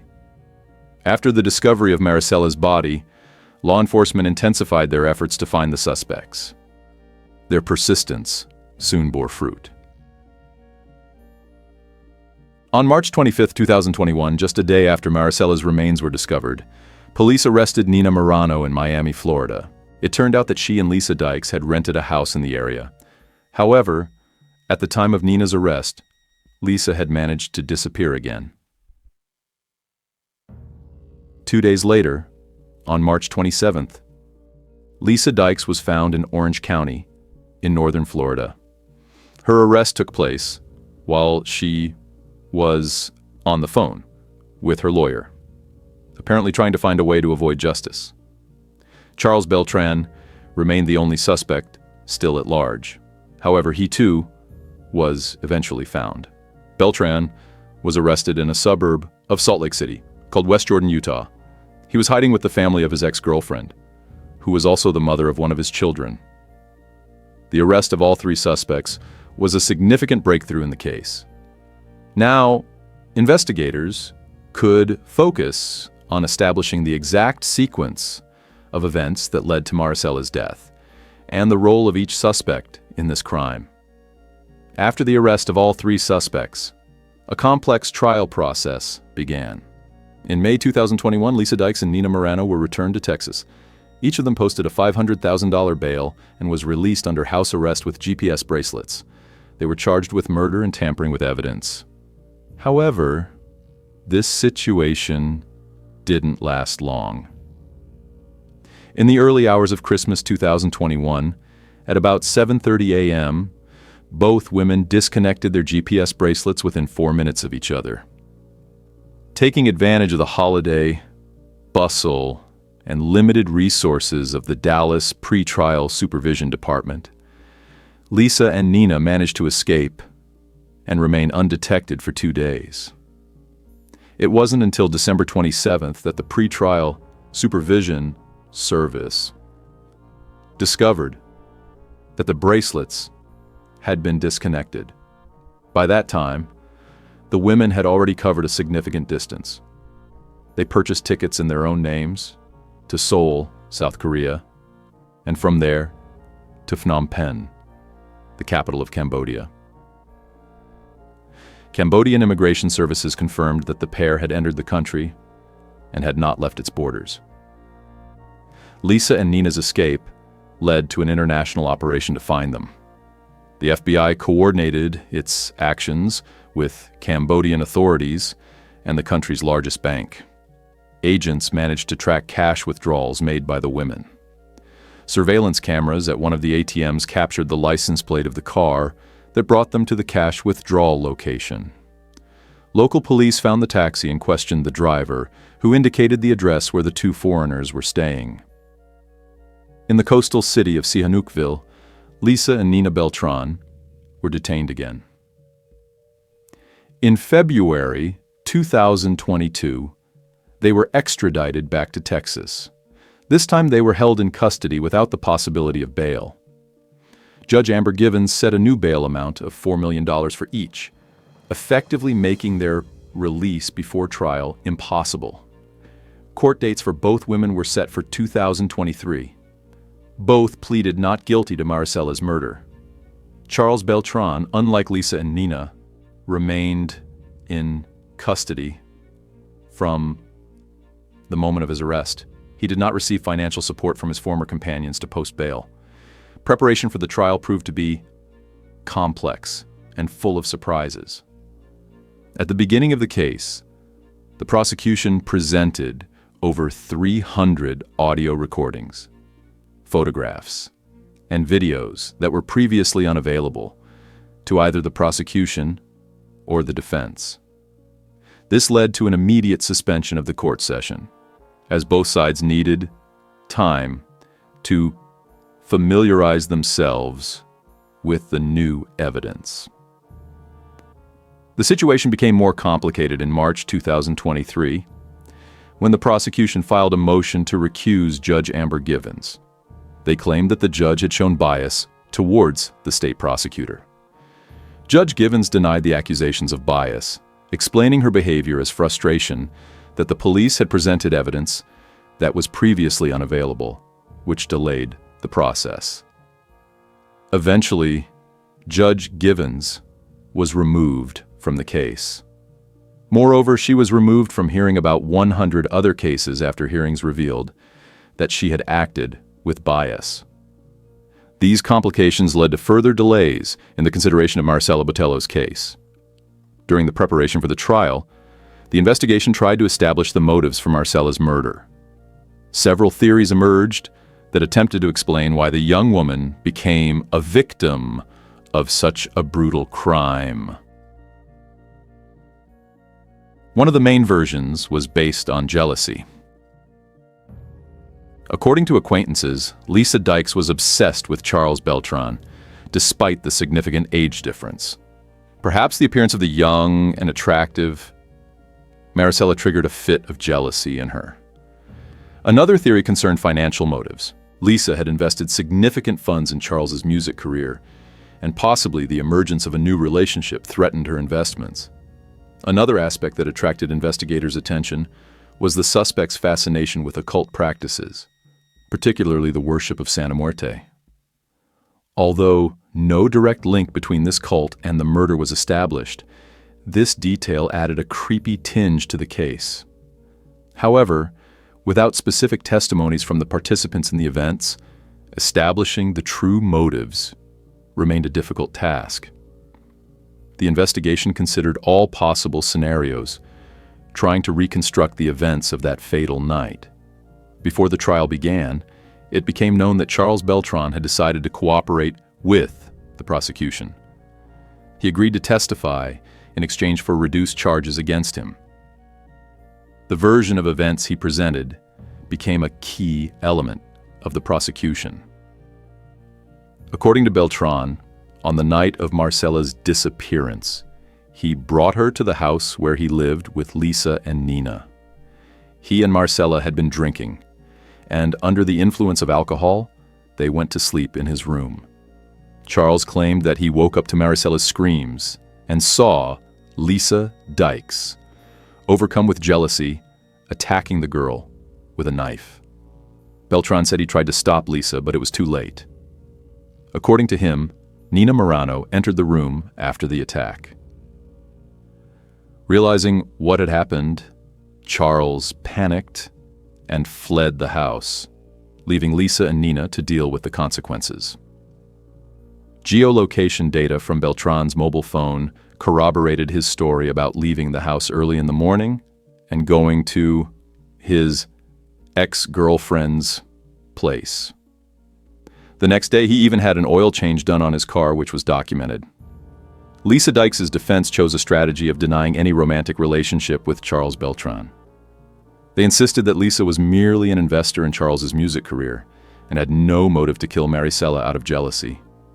Lisa personally testified in court, stating that on the night of Maricela's disappearance, she was in a state of recovery from a failed plastic surgery on her thighs, which caused severe pain. According to her, she could barely walk or drive a car during that period. The defense also tried to discredit Charles Beltran's testimony, calling him an unreliable witness with a criminal past who was trying to avoid responsibility by shifting blame onto others. Nina Morano and her lawyers followed a similar line of defense, claiming that she was not present during the murder and learned about it later. They insisted that her only guilt was in helping to conceal the crime under the pressure of circumstances. Both women denied their involvement in Maricela's murder, trying to present their escape as a result of panic and fear, rather than an admission of guilt. The case of Maricela Botelho had a significant impact on the Dallas community, especially the Deep Ellum area. This place, known for its vibrant nightlife, underwent substantial changes after the tragedy. Local residents and business owners were shocked that such a brutal event could occur in their neighborhood. Many began to rethink security issues in Deep Ellum, especially at night. Bar and club owners strengthened security measures, increasing the number of guards and installing additional surveillance cameras. City authorities also responded to the situation, increasing police patrols in the area and introducing new rules for nightlife establishments. Community meetings were organized to discuss ways to improve safety for Deep Ellum visitors. Maricela's tragedy became the impetus for creating a number of initiatives aimed at raising awareness about personal safety, especially among young people. Volunteer groups began conducting information campaigns, teaching people the basics of self-defense and rules for safe behavior in nightclubs. While the trial continued, Maricela Botelho's family and the public waited for justice. This case caused widespread resonance, raising important questions about the justice system and citizen safety. Maricela's parents and brother repeatedly appeared in the media, calling for fair punishment of the guilty. They spoke of Maricela as a bright, kind girl whose life was unfairly cut short. Their pain and desire for justice resonated in the hearts of many people. The case also sparked discussions about the effectiveness of the pre-trial supervision system. The fact that Lisa Dykes and Nina Morano were able to escape while under house arrest drew criticism towards law enforcement agencies and the judicial system. The public closely followed the developments, expecting that the verdict in this case would not only be a punishment for the guilty, but also a signal that such crimes do not go unpunished. The case of Maricela Botelho revealed a number of problems in the justice system and public safety that required immediate resolution. Analysis of this tragedy allowed for important conclusions to be drawn to prevent similar cases in the future. One of the key lessons was the need to improve the pretrial supervision system. The escape of Lisa Dykes and Nina Morano during house arrest demonstrated the vulnerability of existing control mechanisms. This led to a review of protocols for monitoring suspects released on bail and strengthening security measures. Another important aspect concerned personal safety issues, especially in the city's entertainment districts. Maricela's tragedy underscored the importance of caution when meeting strangers and visiting unfamiliar places. This prompted the creation of educational programs aimed at raising youth awareness about potential risks and ways to avoid them. The investigation also revealed shortcomings in coordination between various law enforcement agencies, delays in exchanging information and resources between local police, the FBI, and international partners during the search for the fugitives became the subject of serious analysis and subsequent reforms. The case drew attention to the problem of domestic violence and toxic relationships. The story of Lisa Dykes and her obsession with a younger man became a reason to discuss issues of mental health and the importance of timely detection of problematic relationships. At the time of completing this review, the trial in the case of Maricela Botelho was still ongoing. Charles Beltran, Lisa Dykes, and Nina Morano were awaiting final sentencing. The public and Maricela's family continued to follow the developments, hoping for a just conclusion to this tragic story. The memory of Maricela Botelho remained alive in the hearts of her loved ones and all those touched by this story. Her tragic fate became a symbol of the need for greater vigilance and responsibility in society. This case forced many to reflect on the dark sides of human nature, but also demonstrated the strength of the community in its pursuit of justice. It reminded us of the importance of valuing life and being attentive to those around us. Despite all the tragic circumstances, the story of Maricela Botelho became a catalyst for positive changes in society, prompting improvements in security and justice systems. Her short life left a deep mark, changing approaches to solving problems of safety and justice in modern society. The night of June 13, 2021 in Santiago, the capital of Chile, was unusually quiet. The city streets, typically lively even at late hours, seemed empty. Only occasional cars disturbed the peace, their headlights momentarily illuminating dark alleys before disappearing around corners. There was tension in the air. The recent murder of a young girl had shaken the city, and the police were actively searching for the perpetrator.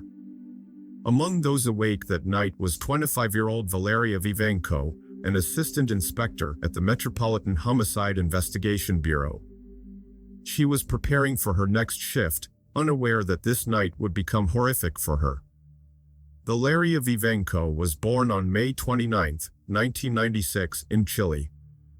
She was the third child in the family of Miguel and Jacqueline Vivanco, where older children Daniela and Michelangelo were already growing up. The family lived modestly but decently. Her father worked for a transport company, providing the main income, while her mother took care of the household and raised the children. From early childhood, Valeria stood out among her peers.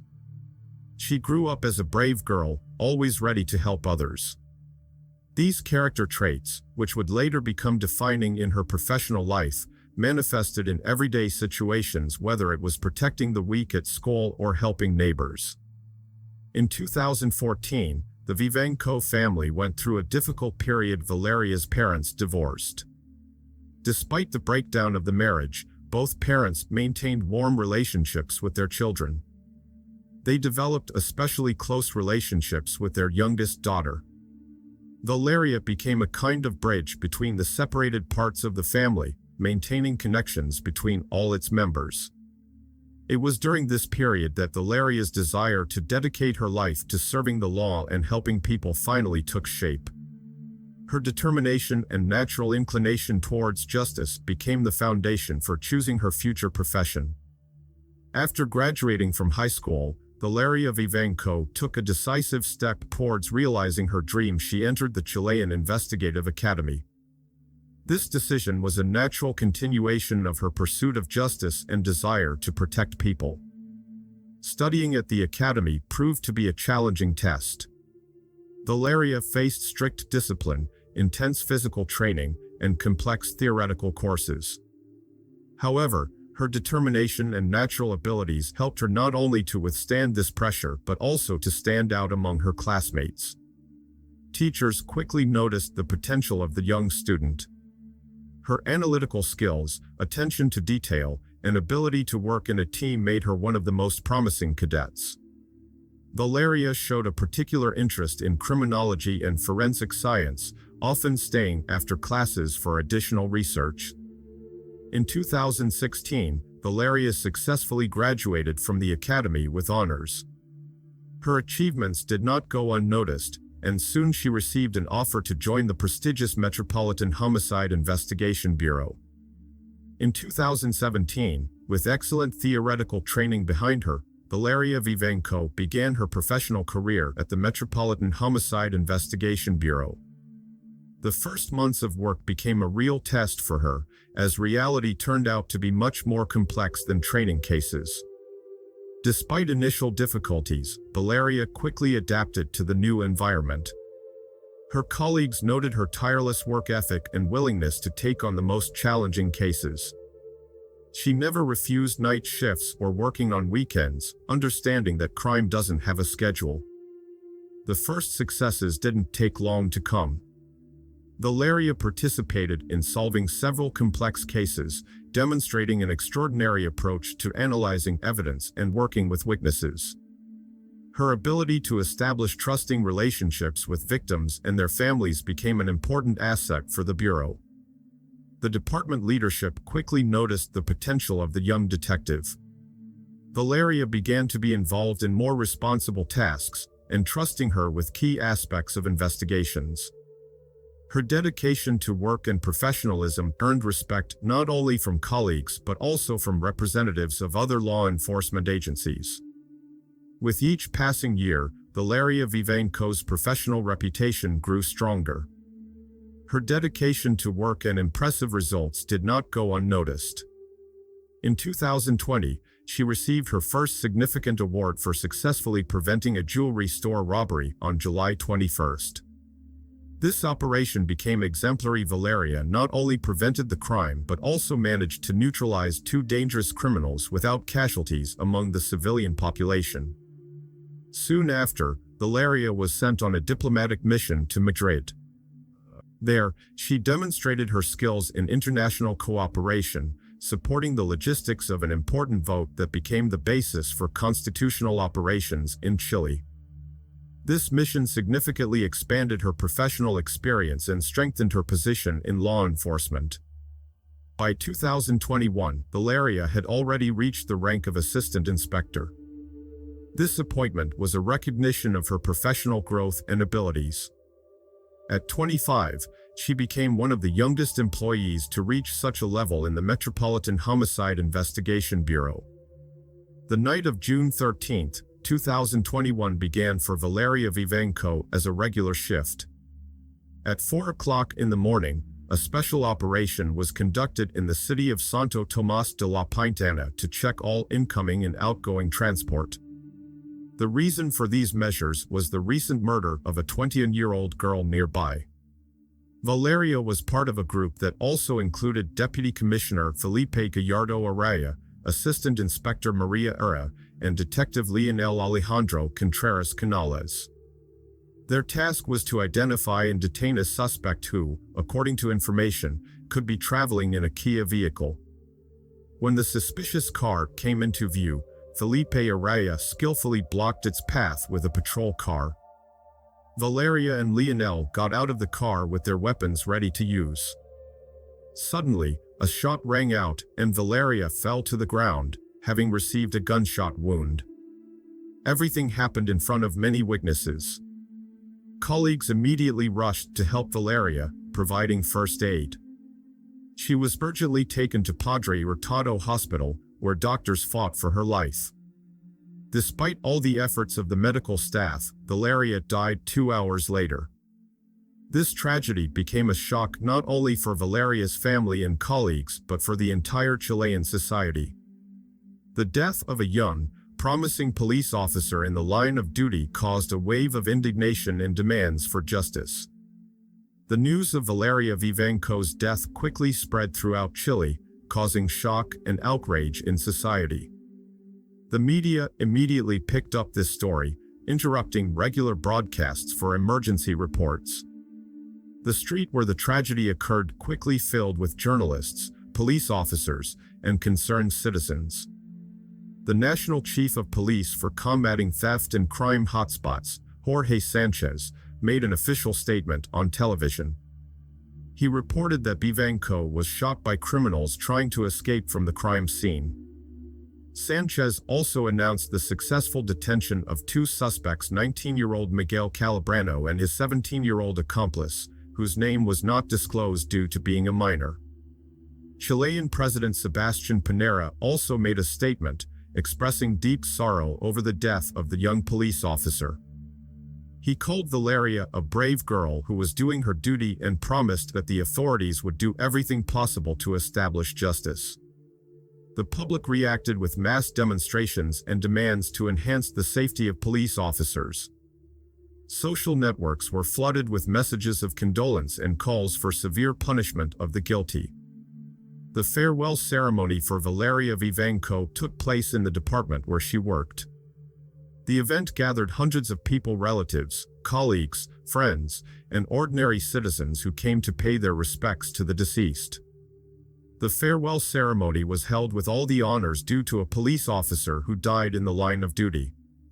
Valeria's colleagues, including Lionel Canales, carried her coffin from the office to the hearse and then to the cemetery. The procession moved through the city streets, where people applauded, paying their last respects to the heroine. High-ranking officials were present at the ceremony: Interior Minister Rodrigo Delgado, his deputy Juan Francisco Gali, head of the Homicide Investigation Department Hector Espinoza, and the country's president. A 3-day mourning period was declared in the department where Vivanco worked and in the academy where she studied. Hector Espinoza presented Valeria's parents with the Chilean flag, which they later hung at home next to a photograph of their deceased daughter.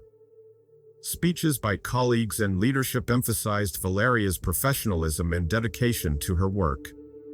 This farewell became not only a personal tragedy for the Vivanco family, but also a symbol of national loss, which further emphasized the importance of investigating the circumstances of her death.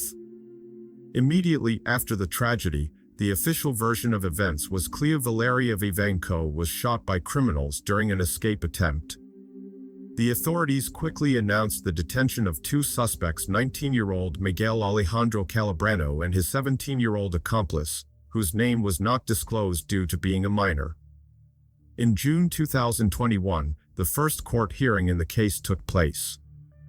During it, Valeria's colleagues reported that on the night of the tragedy, they were conducting a covert operation, which is why Vivanco was not wearing a bulletproof vest and was traveling in a car without police logos.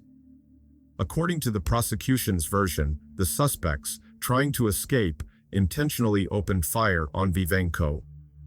The court ordered both suspects to be taken into custody for 6 months, the estimated time for conducting the investigation. For the police at that moment, everything seemed obvious: the suspects were detained, the case could be considered almost closed. However, this version of events soon began to raise doubts. Relatives of the detainees stated that their children only confessed to accidentally hitting Vivanco with a car but did not shoot her. The mother of one of the suspects even filed a statement with the prosecutor's office, asserting her son's innocence and demanding the establishment of the truth. Despite the official version of events, Valeria Vivenko's family began to feel that something was wrong.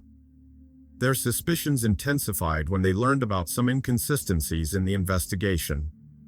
Valeria's sister, Daniela, in one of the interviews, stated that she had audio recordings from her sister's phone, which recorded that fatal operation. According to her, the recordings clearly heard Valeria's conversation only with Leonel Canales, which did not correspond to the official version of events. The Vivenko family, no longer trusting the official investigation, decided to conduct their own investigation. Valeria's older brother, Michelangelo, and sister Daniela began carefully studying the case materials, looking for new evidence. They even visited the city of Santo Tomas, where the tragedy occurred, trying to find surveillance cameras that could have recorded the real events of that night. The family's lawyer, Alfredo Morgado, drew attention to contradictions in witness testimonies and the strange behavior of some participants in the reconstruction of events. He emphasized that all detectives claimed they did not use weapons that night, although department head Sergio Munoz said the opposite. These discrepancies and inconsistencies only strengthened the determination of the Vivenko family to get to the truth, despite the official position of the authorities. In August 2021, the case took an unexpected turn. 3 investigators who participated in the investigation were suddenly fired due to possible involvement in the death of their colleague. On August 2nd, Valeria's parents were invited to the district prosecutor's office, where Inspector Juan Carlos Carrasco, on behalf of the police, offered them deep apologies. It turned out that their daughter died from a bullet from the gun of one of her colleagues. This news caused shock and outrage not only in the Vivenko family but in the entire society. Especially shocked was Juan Guillermo Vivenko, Miguel's son from his second marriage, who studied at the same academy as Valeria, inspired by her achievements. Suddenly it turned out that the department where he dreamed of working was involved in his sister's death. On August 4th, representatives of the Southern Prosecutor's Office released the results of an examination conducted by the Homicide Investigation Unit itself. It turned out that the bullet that killed Valeria Vivenko had a 9mm caliber, which is used in service weapons. This meant that the 3 detectives who accompanied Valeria that night could be involved in her death. During the investigation conducted by the prosecutor's office, serious violations and attempts to conceal evidence were revealed. It turned out that approximately 2 to 3 hours after Valeria's death, the police confirmed the detention of suspects. However, according to the prosecutor's office, both criminals surrendered themselves the next day, and only then was their detention officially registered. On July 29, 2021, the prosecutor received a report from the forensic laboratory, which had been kept in the investigation bureau for more than a month. It indicated the gun and bullet that killed Valeria Vivenko. The weapon belonged to her colleagues on the operation. It turned out that on June 17th, bureau experts conducted a ballistic check of the 3 detectives who were with Valeria at the moment of the tragedy and the 2 detained teenagers. Chief expert Jose Garrotti indicated in the report that traces of gunpowder were found on Leonel Canales' hands. This information reached the leadership of the unit but somehow was not used in the investigation. In addition, the forensic service report contained incorrect data regarding the trajectory of the fatal bullet. According to the document, the bullet entered the girl's abdomen from the front, but the ballistic study conducted by the Investigation Bureau showed that the fatal shot was made to the back. Experts also found a bullet with particles of Vivenko's blood at the scene of the tragedy. These facts caused outrage from the prosecutor's office and raised questions about possible corruption and attempts to conceal the truth in police ranks. Leonel Alejandro Contreras Canales, a 21-year-old police officer who worked with Valeria Vivenko, unexpectedly found himself at the center of the investigation. Before the tragedy, he was considered a promising young employee who had joined the unit only a few months ago. Suspicions about Canales intensified after the examination revealed traces of gunpowder on his hands. Moreover, his position at the moment of the shot, according to eyewitness testimonies, coincided with the trajectory of the bullet that hit Valeria. In November 2021, Leonel Canales was arrested on a prosecutor's warrant and taken to a pretrial detention center. At the first control hearing, the prosecutor's office officially charged him with manslaughter and demanded pretrial detention. Canales denied his guilt. He claimed that the traces of gunpowder on his hands appeared when he tried to stop the bleeding, providing first aid to Valeria. He also insisted that after the operation, he returned his service pistol with the same number of cartridges as before it. The trial of Leonel Canales began in March 2023. The prosecutor's office was confident in his guilt and intended to seek imprisonment for at least 15 years. The Vivanco family supported this position. The prosecution presented various reports and examinations which, in their opinion, confirmed that it was Canales who fired the fatal shot. They emphasized the lack of rational motives for using a weapon in that situation. Canales' defense, led by lawyer Eva Guerrero, based their strategy on the claim that their client did not see who shot Valeria and even thought he was wounded himself. They insisted that Canales could not have fired the shot due to his position and the trajectory of the bullet that hit Valeria. Additionally, the defense put forward a version about the possible involvement of Felipe Araya, the driver of the patrol car, in the shooting. They claimed that Araya could have accidentally fired his pistol without leaving the driver's seat. The court carefully studied the arguments of both sides, as well as additional evidence presented by the Vivanco family as a result of their private investigation. In May 2023, violating the ban on communication with the press, Leonel Canales invited journalists to the pretrial detention center. This interview came as a surprise to all parties in the process. During the conversation, Canales publicly declared his innocence. He claimed that Valeria was killed by Felipe Araya with a shot to the back, which allowed the real criminals to escape. According to Canales, the subsequent investigation was conducted with numerous errors, which led to his unjust accusation. This interview caused mixed reactions.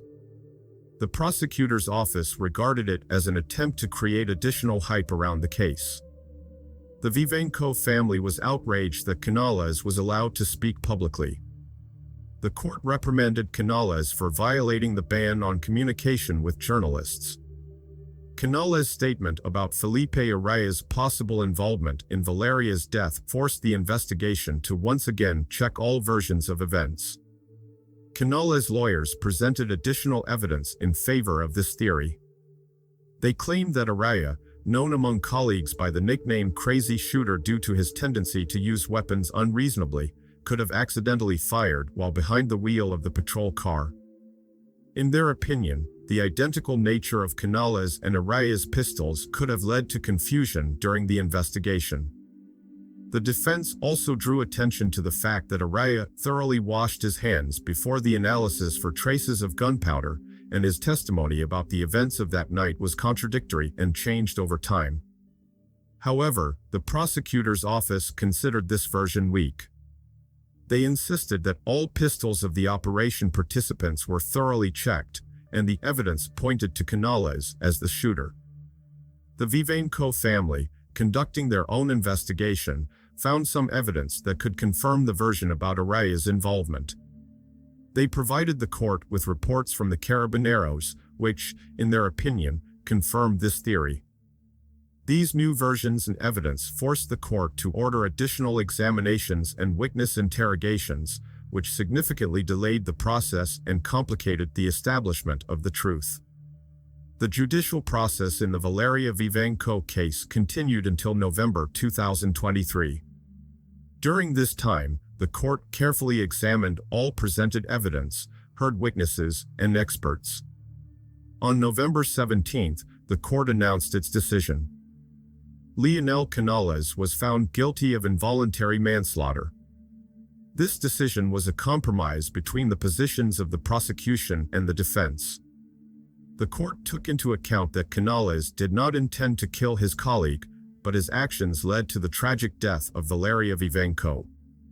On November 29, 2023, the sentence was announced. Leonel Canales received 12 years in prison. The prosecution insisted on 15 years, while the defense asked for 10 years. The judge explained that in determining the sentence, 2 years that Canales spent in custody during the investigation were taken into account. In addition, Canales was prohibited from holding any public positions after release. The Valeria Vivanco case had a significant impact on the law enforcement system in Chile. It revealed serious problems with corruption and concealment of information in the police. As a result of the investigation, 16 employees of the Investigation Bureau were fired, including high-ranking officers. Among them was the director of the Homicide Investigation Department, Jorge Marquez, who was accused of administrative violations. This case led to a review of internal investigation procedures in the police. New protocols were implemented to ensure greater transparency and accountability during investigations of incidents involving police officers. In addition, control over the use of service weapons was strengthened, and mandatory wearing of body cameras was introduced for employees participating in special operations. This tragedy also forced a review of the training system for young police officers, placing greater emphasis on ethical aspects of work and the importance of following the law even in difficult situations.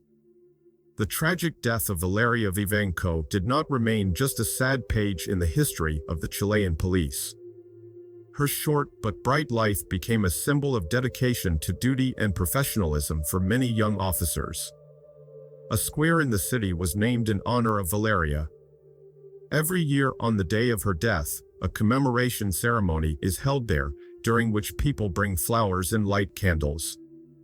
This tradition has become not only a tribute to Valeria's memory but also a reminder of the importance and danger of law enforcement work. A memorial plaque with her portrait was installed at the police academy where Valeria studied. The story of her life and service became part of the training course for future officers, as an example of professional ethics and selflessness. The Vivanco family, despite the pain of loss, actively participated in preserving Valeria's memory. They established a charitable foundation in her name, which provides support to families of police officers who died in the line of duty. Despite the completion of the trial and the sentencing, Valeria Vivanco's family did not feel that justice had been fully restored. They remained dissatisfied with the verdict, considering it too lenient for the severity of the crime.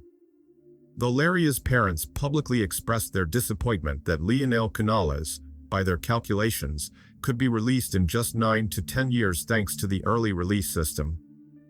They considered this unfair, given that their daughter lost her life.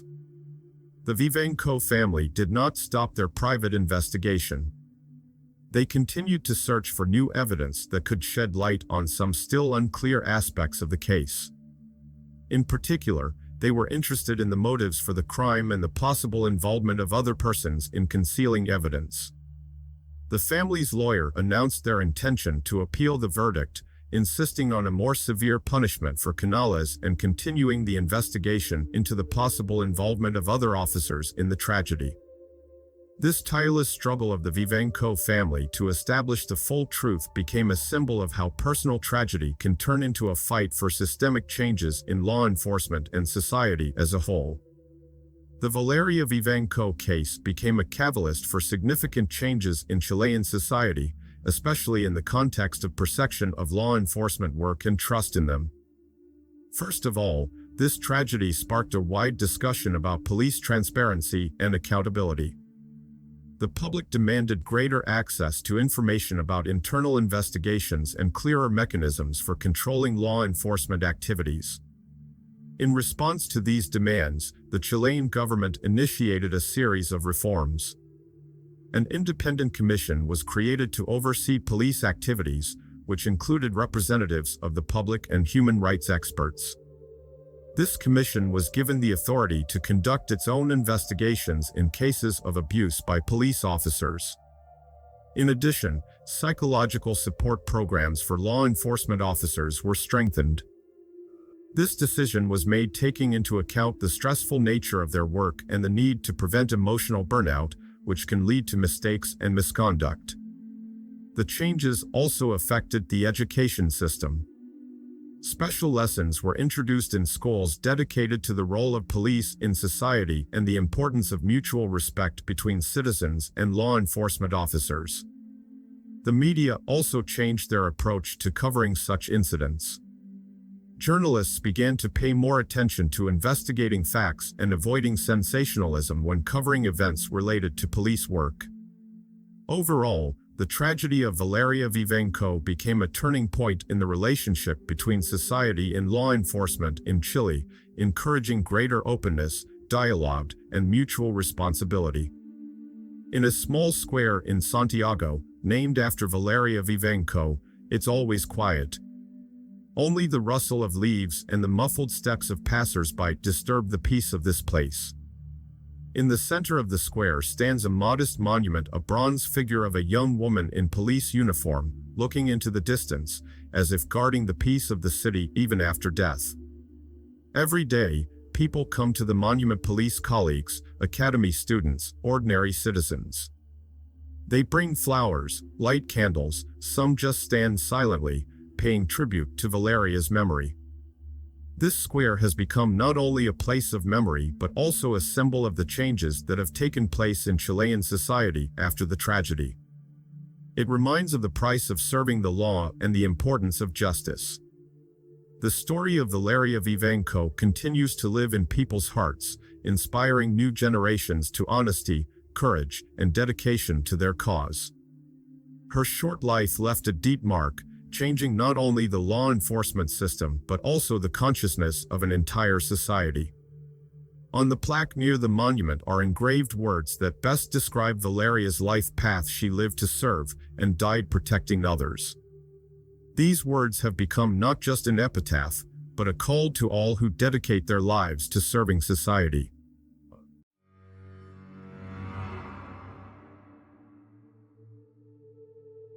In the small town of Gambia, Ohio, the prestigious Kenyon College is located. In the fall of 2000, the campus was filled with typical student life. Lectures, sporting events, and parties created an atmosphere of carefree optimism. However, no one could have predicted that this idyll would soon be disrupted by an event that would shake not only the college, but the entire community. The evening of November 2nd, 2000, was no different from others. Students were returning from classes, preparing for upcoming exams, or gathering at local establishments. Among them was 20-year-old Emily Murray, who worked at the popular student restaurant Pirates Cove. No one could have foreseen that this night would become a turning point in the lives of many people and forever change the face of Kenyon College. Emily Murray was born on February 19, 1980 in Sleepy Hollow, New York, but spent most of her life in Shaker Heights, Ohio. She grew up in a loving family, where an atmosphere of support and mutual understanding prevailed. Her father, Tom Murray, held the position of director of the Center for Biomedical Ethics at Case Western Reserve University, which allowed the family to lead a comfortable life.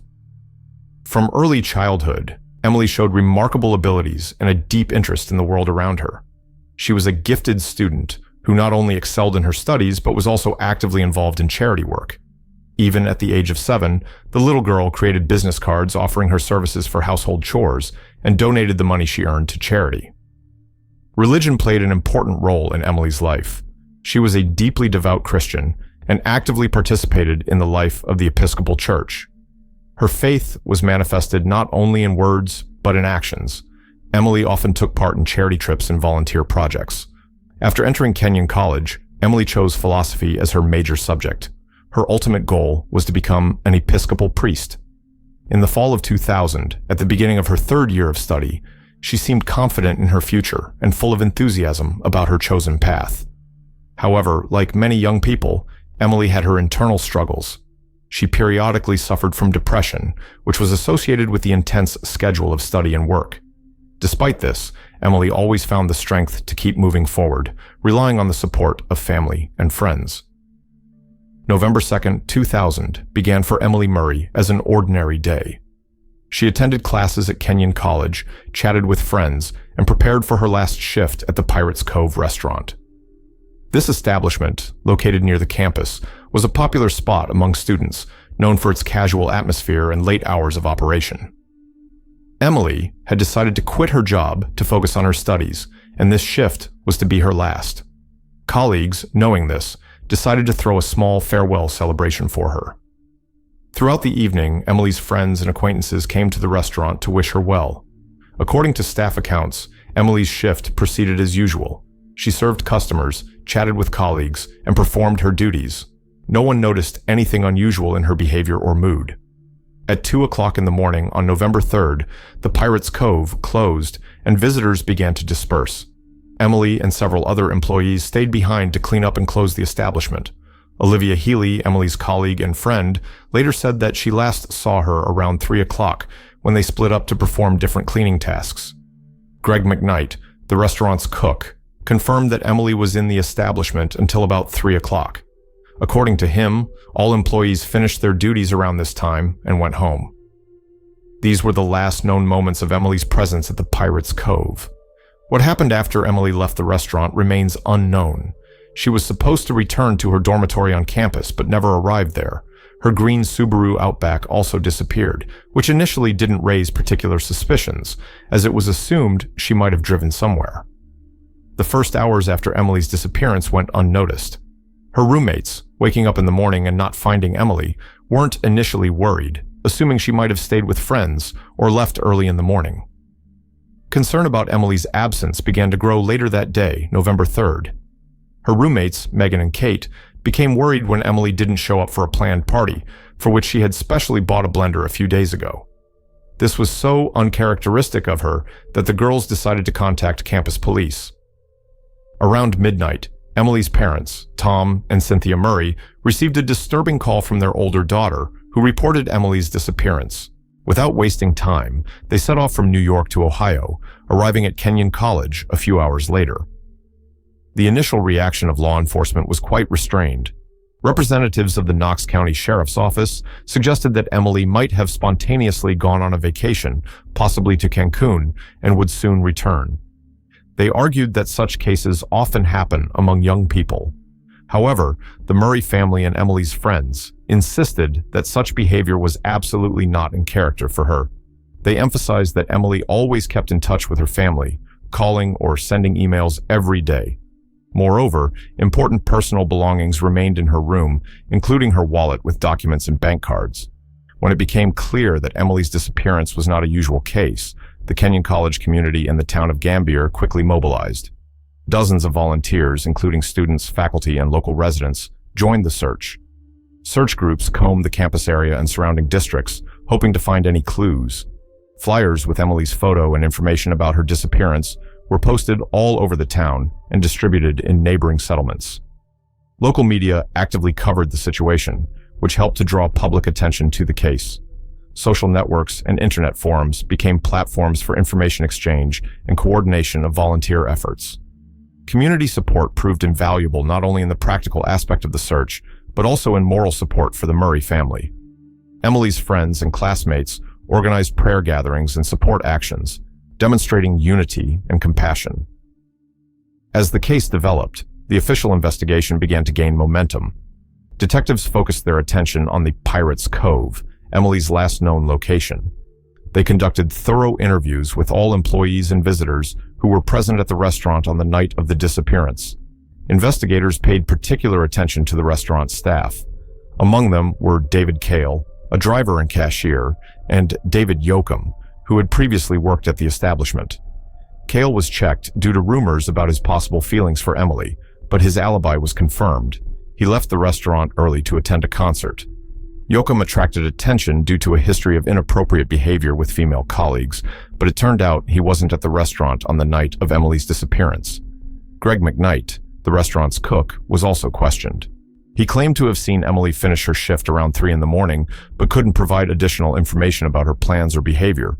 Investigators also analyzed Emily's phone calls and messages from the last few days before her disappearance, looking for any unusual contacts or changes in her routine. They checked surveillance camera records in the campus area and adjacent streets, hoping to find images of Emily or her car. As the investigation dragged on, various theories and speculations about Emily's fate began to emerge. Rumors and assumptions spread throughout the campus and local community. Some believed that Emily might have voluntarily left home due to stress or personal problems. This theory was supported by information about her previous episodes of depression. Others suggested the possibility of an accident, especially considering the disappearance of her car. More disturbing theories included the possibility of kidnapping or a violent crime. These assumptions heightened fear among students, especially women, and led to increased security measures on campus. The college administration responded to the situation by increasing patrols of the territory and recommending students move in groups, especially at night. An escort system was also introduced for students who needed safe accompaniment within the campus. These events significantly affected the atmosphere at Kenyon College. The sense of safety that previously prevailed in this small academic town was disrupted, and students became more cautious and vigilant. With each day that Emily remained missing, hope for her safe return gradually faded. For the Murray family, this was a period of unspeakable stress and emotional suffering. Tom and Cynthia Murray, Emily's parents, remained in Ohio, coordinating the search and maintaining constant contact with law enforcement. The family's emotional state was extremely tense. They couldn't eat normally, sleep, or continue their daily lives. Every phone call, every knock on the door caused them a mixture of hope and fear. Was this finally news about Emily? Emily's friends and classmates were also going through difficult times. Many felt a sense of guilt, thinking that maybe they could have done something to prevent her disappearance. The atmosphere on campus was gloomy, with a constant reminder of Emily's absence in the form of flyers with her photo posted everywhere. The investigation continued, but there were no significant breakthroughs. Investigators expanded the search area, checking adjacent counties and even turning to the FBI and the Ohio Bureau of Criminal Investigation for help. However, despite all efforts, no substantial leads could be found. The breakthrough in the case came unexpectedly and in the most unexpected place. On December 9th, 2000, more than a month after Emily's disappearance, 2 Vinton County Sheriff's deputies arrived at a remote trailer park near the small town of Ray. Their task was to serve court documents in connection with a recent theft and trespassing case. Upon arrival, the officers initially thought their visit would be futile. The trailer looked abandoned and seemed to have been deserted for some time. However, as they were about to leave, their attention was drawn to a car hidden behind the trailer. It was a green Subaru Outback, the same car that belonged to the missing Emily Murray. A check of the license plates confirmed their suspicions. The officers immediately reported their find to the detectives handling Emily's case. It turned out that the trailer belonged to Gregory McKnight, the same cook from the Pirates Cove, who was one of the last to see Emily alive. This accidental discovery became a turning point in the investigation, opening a new and disturbing direction in the search for the missing student. After the discovery of Emily's car, investigators quickly obtained a warrant to search Gregory McKnight's trailer. When an officer entered through the window, he was immediately struck by a strong smell of decomposition. Further inspection of the premises revealed traces of blood in various places, with a large stain in the living room being particularly noticeable. The most horrifying discovery awaited investigators in the bedroom. There, wrapped in a carpet, they found Emily Murray's body. A subsequent autopsy determined that the cause of death was a single contact gunshot wound to the right side of the head. This tragic discovery put an end to 36 days of painful uncertainty for the Murray family and the Kenyon College community. News of Emily's death spread quickly, causing shock and grief among all who knew her. Gregory McKnight was immediately arrested and brought in for questioning.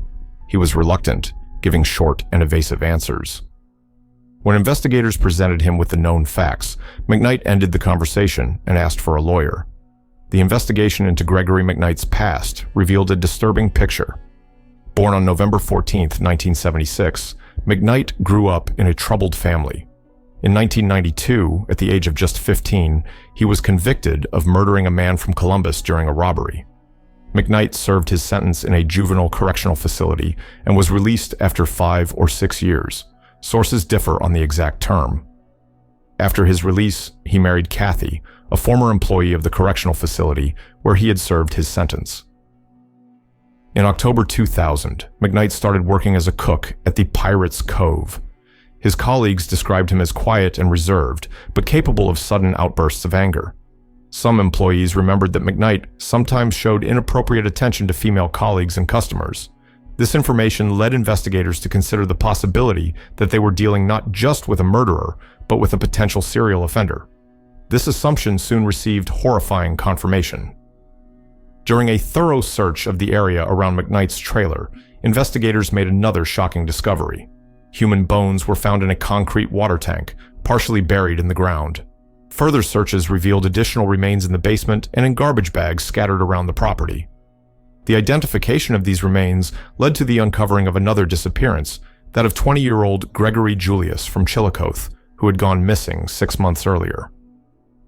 Dana Bostic, Julius's girlfriend, reported that she had last seen him on May 12th when he went to a party at Ohio State University with a friend, Gregory McKnight. This connection between the two crimes significantly strengthened the case against McKnight. Investigators found that McKnight had sold the red Mazda he was using at the time of Julius's disappearance almost immediately after the incident. Analysis of the car revealed traces of Julius's blood under the carpet on the back seat. With 2 victims found on his property, Gregory McKnight became the prime suspect in both murders. The prosecution began thorough preparation for the trial, gathering all possible evidence. Forensic experts conducted a detailed analysis of the crime scene, collecting DNA samples, ballistic evidence, and other physical traces. Fingerprints found in the trailer were matched with McKnight's fingerprints. Prosecutors put forward a theory about McKnight's motives. They suggested that he might have secretly harbored feelings for Emily, and upon learning of her resignation from the Pirates Cove, decided to act. Regarding Julius, the motive remained less clear, but investigators suggested it could have been the result of an argument or a chance encounter. McKnight's defense faced a difficult task. Given the weight of the evidence, they focused on attempts to discredit the investigation methods and cast doubt on the reliability of some evidence. The public closely followed the development of the case. Media coverage was intense, often focusing on the contrast between the innocence of the victims and the brutality of the crimes. This sparked wide debates about safety on college campuses and the effectiveness of the criminal rehabilitation system. The trial of Gregory McKnight began in 2002 and attracted significant public attention. The prosecution presented compelling evidence, including physical evidence from the crime scene, forensic results, and testimony from numerous witnesses. Key points of the prosecution were DNA evidence linking McKnight to the bodies of both victims, ballistic evidence pointing to a weapon belonging to McKnight, testimony from Pirates Cove employees about McKnight's behavior on the night of Emily's disappearance, evidence related to the sale of the car after Gregory Julius's disappearance. McKnight's defense tried to cast doubt on the reliability of some evidence and the methods of conducting the investigation. They also attempted to focus attention on the defendant's mental state, hinting at possible mental disorders. One of the most emotional moments of the trial was the testimony of the Murray family. Tom and Cynthia Murray spoke about their daughter, her dreams and plans for the future, which were so cruelly interrupted. After lengthy deliberations, the jury reached a verdict. Gregory McKnight was found guilty of first-degree murder of Emily Murray, first-degree murder of Gregory Julius, as well as kidnapping and robbery. The judge faced a difficult decision regarding the sentence. The prosecution insisted on the death penalty, arguing the severity of the crimes and the presence of multiple victims. The defense asked for a mitigation of punishment, citing McKnight's difficult childhood and possible mental problems. Unexpectedly for many, the Murray family spoke out against the death penalty for McKnight. Tom and Cynthia Murray, guided by their religious beliefs and knowing Emily's views on this issue, asked the court to spare the life of their daughter's murderer.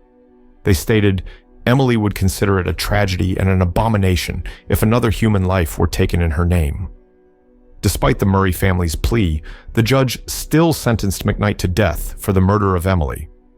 For the murder of Gregory Julius, he received life imprisonment. Additional terms were imposed for kidnapping and robbery. This sentence elicited mixed reactions in society, provoking debates about the effectiveness and ethics of the death penalty. The court's decision to impose the death penalty on Gregory McKnight, despite the Murray family's plea for mercy, sparked intense debates in society. This situation highlighted a complex ethical question. Can the state impose a death sentence when even the victim's family opposes it? The Murray family's position was based on their deep religious convictions and commitment to the principles of nonviolence.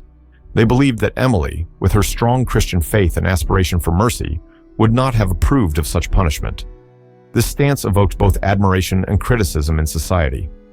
Supporters of the death penalty argued their decision by the necessity of fair retribution for cruel crimes and protecting society from dangerous criminals. They pointed to the severity of McKnight's crimes and his previous conviction for murder. Opponents of the death penalty, in turn, used this case as an example that even in the most severe cases, there are alternatives to execution. They emphasized the possibility of rehabilitation and the importance of preserving human life, regardless of circumstances. The tragic death of Emily Murray had a profound and long-lasting impact on Kenyon College and society as a whole. The college implemented a series of changes in the campus security system, including enhanced patrolling, improved lighting, and an expanded emergency communication system. A tree was planted on campus in honor of Emily, which became a place for reflection and honoring her memory. Every year on November 2nd, the day of her disappearance, and February 19th, her birthday, memorial events are held. The Murray family, despite the unspeakable pain of loss, found the strength to continue living and maintain Emily's memory. They established the Emily Murray Scholarship Fund for students who share her values and aspiration for community service. Emily's story became a catalyst for discussing student safety issues, especially for women, on campuses across the country. Her tragedy led to a reassessment of safety policies and procedures in many educational institutions. After the death sentence was handed down to Gregory McKnight, a lengthy appeals process began. His lawyers challenged the verdict on various grounds, from procedural violations to the constitutionality of the death penalty. One of the key arguments of the defense was that Vinton County, the poorest in Ohio, did not have sufficient resources to conduct a fair trial in a case with a possible death sentence. This issue even led to a temporary overturning of the death sentence by a lower court judge, but the decision was later reversed by a higher court. McKnight's appeals went through various instances, including the Ohio Supreme Court. At each stage, the sentence was confirmed, but the process dragged on for years, which is typical for death penalty cases in the United States. In 2020, new defense arguments emerged. McKnight's lawyers claimed that he did not receive a fair trial due to racial bias. They alleged possible use of racist language by jurors during verdict discussions, which, if proven, could lead to a retrial. The Emily Murray case became a turning point in discussions about student safety, especially in small colleges and university towns. The tragedy forced many educational institutions to review their safety policies and procedures. Kenyon College significantly strengthened its security measures. Additional surveillance cameras were installed, campus lighting was improved, and security staff was expanded. An emergency notification system was also implemented, and regular safety training sessions were conducted for students and staff. Other colleges and universities across the country also took note of the lessons from this tragedy. Many institutions introduced or expanded programs for escorting students at night, increased access control to dormitories and academic buildings. The case also raised questions about employers' responsibility for background checks on their employees, especially those working in places popular among students. Some institutions began to require more thorough background checks during the hiring process.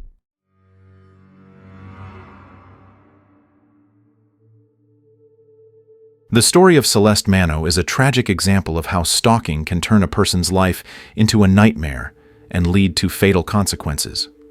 This case, which shook Australia in 2020, highlighted serious flaws in the system for protecting victims of stalking and prompted a rethinking of approaches to combating this crime.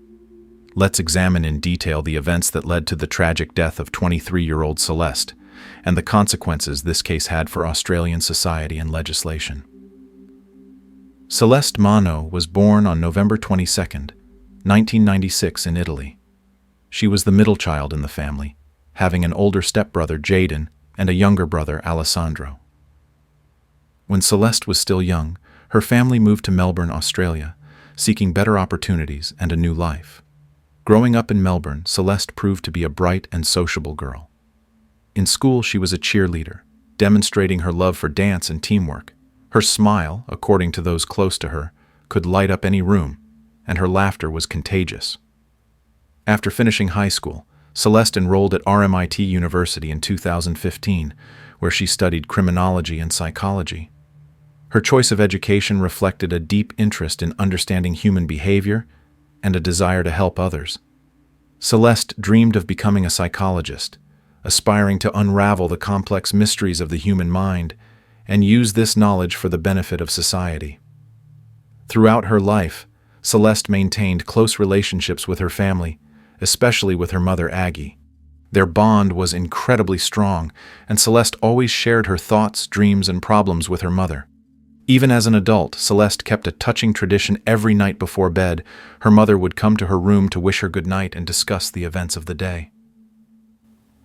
After graduating from university in 2019, Celeste got a job at the Serco call center in Mill Park, a suburb of Melbourne. This job became not just her first step in her career, but also an opportunity to apply her knowledge of psychology in practice, communicating with different people and solving their problems. From the very beginning, Celeste proved herself to be a talented and dedicated employee. Her natural kindness, communication skills, and intelligence did not go unnoticed. Management quickly appreciated her abilities, and soon Celeste received a promotion, becoming a team leader. In her new position, Celeste continued to demonstrate her leadership qualities and ability to work with people. She created a positive atmosphere in the team, helped colleagues develop and effectively solve work tasks. Her professionalism and humanity earned respect from both subordinates and management. It was during this period that Celeste met many of her colleagues, among whom was Louis Seiko. At that time, nothing foreshadowed the tragedy that would unfold in the future. Seiko was one of many employees, and Celeste, as a team leader, maintained purely professional relationships with him. Alongside her career development, Celeste didn't forget about her personal life. At work, she met Chris Ridsdale, whom she later started dating. Their relationship developed gradually, and Chris saw in Celeste not only a beautiful girl but also a smart, purposeful person with a big heart. In June 2019, an event occurred at the Serco call center that would later prove to be a turning point in Celeste Manos' life. Louis Seiko, a 35-year-old company employee, received a notice of dismissal due to productivity issues. As a team leader, Celeste was assigned to escort Seiko from the office on his last day of work. This moment, which should have been a simple formality, turned into the beginning of a dangerous obsession. When Celeste led Seiko to the exit, showing compassion and professional courtesy, she shook his hand and wished him success in the future. However, Seiko's reaction was unexpected and unacceptable. He suddenly pulled Celeste towards him and kissed her on the cheek. This act shocked Celeste, leaving her confused and uncomfortable. She quickly stepped back, trying to maintain professionalism in this awkward situation. That same evening, returning home, Celeste shared this incident with her mother Aggie, expressing her surprise and discomfort at Seiko's behavior. Aggie, trying to calm her daughter, suggested that perhaps Seiko just had an innocent crush on Celeste, and that this incident shouldn't be taken too seriously. However, this maternal advice, dictated by a desire to reduce her daughter's anxiety, would later prove to be a fatally underestimated threat. About a week after Seiko's dismissal, he took the first step that would later grow into large-scale stalking. He contacted Celeste through Instagram, sending her a message that immediately caused her concern. In his message, Seiko declared his strong feelings for Celeste, claiming that he couldn't eat, sleep, or function normally at his new job without her. At first, Celeste tried to respond to these messages delicately. She politely thanked Seiko for his kind words, but made it clear that her feelings for him were purely professional, and she wasn't interested in a romantic relationship. Celeste also wished him all the best for the future, hoping this would put an end to the unwanted communication. However, Celeste's rejection only intensified Seiko's obsession. He began creating numerous fake Instagram accounts to continue contacting her after she blocked his previous profiles. The messages became more frequent and intrusive, moving from romantic confessions to explicit sexual fantasies. Celeste tried to ignore these messages, blocking each new Seiko account. However, his persistence knew no bounds. Sometimes new profiles would appear within minutes of blocking the previous ones. This situation began to seriously affect Celeste's emotional state, causing her stress and insomnia. After 6 months of continuous stalking, Celeste decided she could no longer handle the situation alone. She shared her problems with her mother Aggie and close friends, revealing the extent of Seiko's stalking. Her circle was shocked by the intensity and persistence of Seiko's actions. Aggie, concerned for her daughter's safety, insisted that Celeste go to the police. Despite her doubts, Celeste agreed, and they visited the local police station together. Celeste detailed the situation, showing numerous messages from Seiko and explaining how his actions were affecting her daily life. However, the police response was disappointing. The officer who received them stated that technically Seiko hadn't committed any crime. He advised Celeste to just ignore the messages or delete her social media accounts altogether. The policeman didn't even record Seiko's name or the details of Celeste's complaint. This refusal of help deeply upset Celeste and Aggie. They left the police station feeling helpless and disappointed in the system that should have protected them.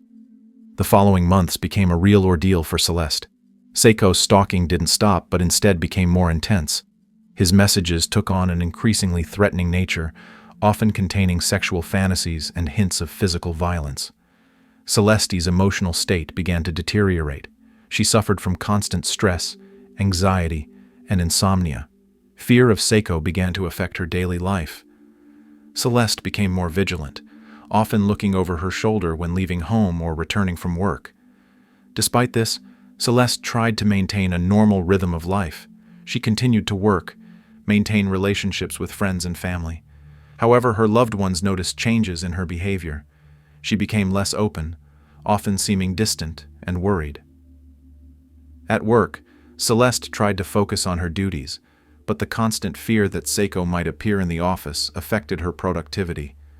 She began to avoid social events and limited her activity on social media, trying to minimize chances of contact with Seiko. Despite all these difficulties, Celeste didn't give up. She sought support from her loved ones, especially her mother and her boyfriend Chris Ridsdale, who did everything possible to help her cope with the situation. Despite the constant pressure from Seiko, Celeste's personal life began to take positive turns. Her relationship with colleague Chris Ridsdale, which started as a friendship, gradually grew into a romantic one. Chris proved to be a reliable support for Celeste during this difficult period. Chris, understanding Celeste's situation, showed patience and support. He didn't pressure her, giving her the time and space needed to cope with the emotional burden of stalking. His presence in Celeste's life became a source of stability and comfort. The couple began spending more time together, enjoying simple pleasures of life. They went for walks, visited cafes and restaurants, trying to create islands of normalcy amidst the chaos caused by Seiko's actions. For Celeste, this relationship became a ray of hope. She began to feel that she might be able to regain control of her life. Chris' presence gave her a sense of security and normality that she so desperately needed. However, despite these positive changes, Seiko's shadow still loomed over Celeste's life. She couldn't fully relax and enjoy her new relationship, constantly fearing that Seiko might somehow find out about Chris and direct his aggression towards him. About a year after the stalking began, the situation sharply escalated. Seiko seemed to have become even more aggressive and persistent in his actions. His messages took on a more threatening nature, often containing undisguised threats. One day, Celeste noticed Seiko's car parked near her workplace. This discovery shocked her, as it meant that Seiko was not limited to virtual stalking, but was physically following her. The situation worsened when Celeste discovered that Seiko had somehow found out her home address. She began to notice his car in her neighborhood, causing her constant feelings of fear and panic. These events seriously affected Celeste's psychological state. She began to suffer from panic attacks, was afraid to leave the house alone, and constantly checked if doors and windows were locked.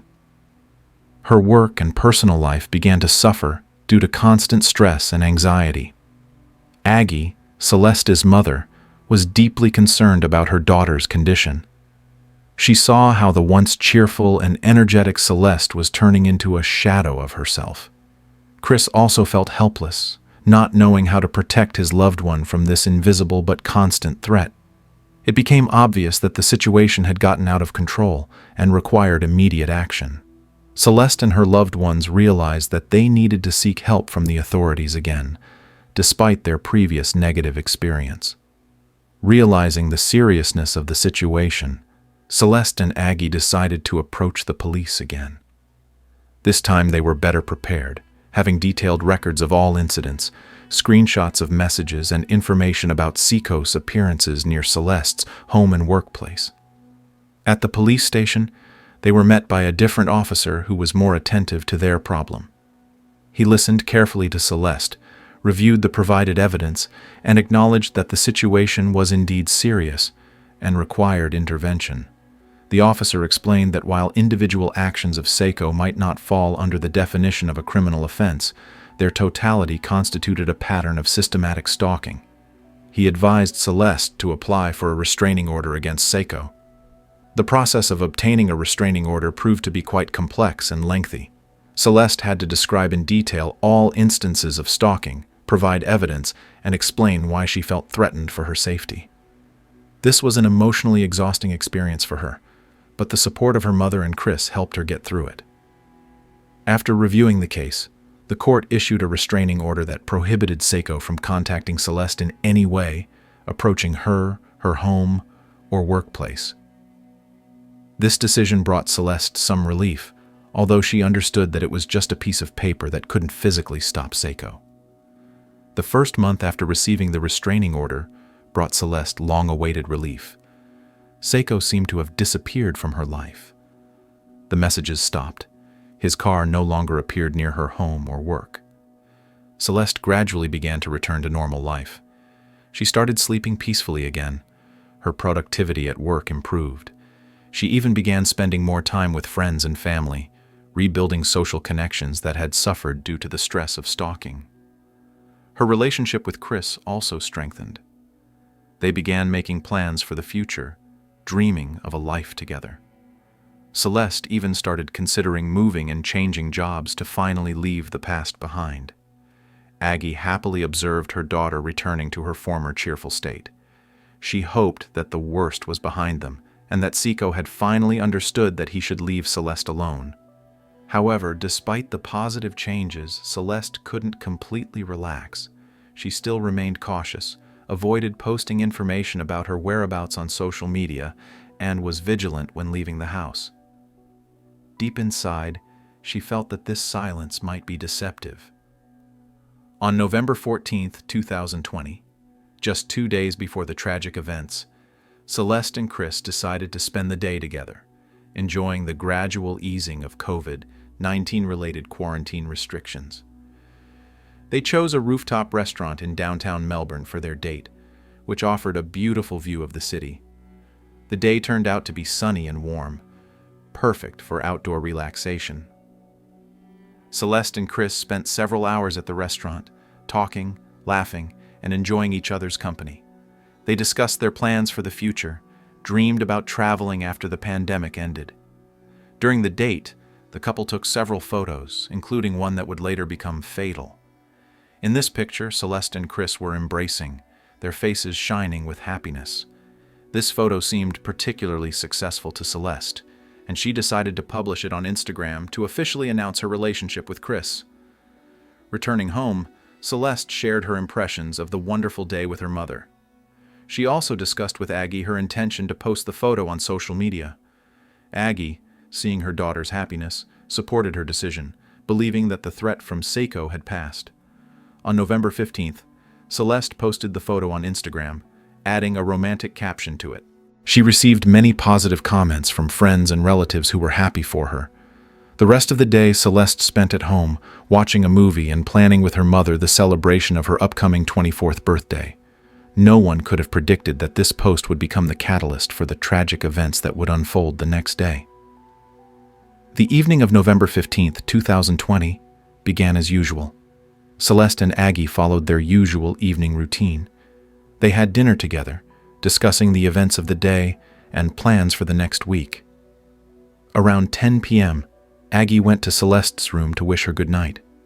"Should I turn off the light or leave it on?" Aggie asked, as always. "Leave it. I'll turn it off myself in a minute," Celeste replied. "Okay, love you," said Aggie. "I love you more." "Good night," were the last words Aggie heard from her daughter. At approximately 4:10 a.m. on November 16th, Aggie woke up to a sound that resembled breaking glass. She instantly realized that the sound was coming from Celeste's room. Overcome with horror, Aggie rushed to her daughter's room. What she saw forever changed her life. Celeste was lying on the bed, motionless and covered in blood. The bedroom window was broken and the floor was strewn with shards of glass. Aggie rushed to her daughter, begging her to open her eyes to say something, but Celeste didn't respond. Aggie immediately called emergency services, screaming the address into the phone and begging them to come as quickly as possible. She tried to provide first aid to her daughter, but the wounds were too serious. When paramedics arrived, they found that Celeste was already dead. Later, the autopsy showed that she had been stabbed 23 times, one of which went straight to her heart, proving fatal. When the paramedics confirmed Celeste's death, Aggie fell into a state of shock. She couldn't believe that her daughter, whom she had talked to just a few hours ago, was no longer alive. In a moment of despair and anger, Aggie cried out, "He killed her!" drawing the attention of the police officers who had arrived at the crime scene. The police immediately began an investigation. They examined the crime scene, collecting evidence. Numerous bloody fingerprints were found on the windowsill and fence. A neighbor's surveillance camera captured a car quickly driving away from the Mono house around the time the ambulance arrived. Detectives questioned Aggie, trying to understand who she meant by he. Aggie told them about Louis Seco and his obsessive stalking of Celeste over the past year. She also informed them about the restraining order issued against Seco. Meanwhile, news of the tragedy spread quickly. Chris Ridsdale, upon receiving the terrible news, was devastated. He couldn't believe that Celeste, with whom he had spent a wonderful day just 2 days ago, was gone. The police immediately began searching for Louis Seco. However, their efforts proved unnecessary. About an hour after the murder, Seco himself appeared at the police station. He had an injured hand and immediately confessed to Celeste's murder. "She's dead. She's dead. Go see. You know what happened." "It's your fault," Seco told the officer on duty, giving him Celeste's address. He even tried to provoke the police officers to shoot him, but instead was arrested. During the search of Seco's phone, investigators discovered that he had been closely monitoring Celeste's Instagram account. Hundreds of screenshots of photos of Celeste and Chris were found on his device. A search of Seco's laptop revealed search queries about Chris, the restaurant where Celeste and Chris had their date, and most disturbingly, plans of Celeste's house. Investigators also found that 3 months before the murder, Seco had purchased a hammer and a kitchen knife at a local supermarket. These findings indicated that the murder was carefully planned, not committed in a fit of rage. Seco was charged with first-degree murder. He was taken into custody without the possibility of bail. Given the severity of the crime and the potential threat to society, the trial of Louis Seco began almost 3 years after the murder of Celeste Mono. This delay was partly caused by restrictions related to the COVID-19 pandemic, but mostly by the delaying tactics chosen by Seco and his defense. During this time, Seco repeatedly changed his position. Initially, he confessed to the murder, but later retracted his words. His lawyers tried to prove that Seco was mentally incompetent at the time of the crime. Seco underwent numerous psychiatric evaluations. One expert, Dr. Darji, claimed that Seco suffered from hallucinations and was forced to act under the influence of an imaginary creature named Isha. However, other experts concluded that Seco was fully competent and aware of his actions. The prosecution presented strong evidence against Seco. They showed the court numerous messages he had sent to Celeste, evidence of his physical stalking of her, as well as a detailed plan of her house found on his computer. Particular attention was paid to the fact that Seco had purchased the murder weapons several months before the attack, indicating a premeditated murder. Celeste's family and friends gave emotional testimonies about the impact of Seiko's stalking on her life. Chris Ridsdale spoke about the fear and stress Celeste experienced in the last months of her life. Aggie shared painful memories of the night of the murder and recounted Celeste's numerous attempts to get help from law enforcement. Seiko, for his part, tried to convince the court that he had only inflicted 2 blows on Celeste, and the rest of the wounds were caused by broken glass. This version was quickly disproven by forensic experts. Throughout the process, Seiko showed no signs of remorse. His behavior in court was described as cold and indifferent, which further turned the jury against him. On February 29, 2024, after a lengthy trial, Louis Seiko, who was 39 years old at the time, was found guilty of murdering Celeste Mano. The judge sentenced him to 36 years in prison with the possibility of parole after serving 30 years.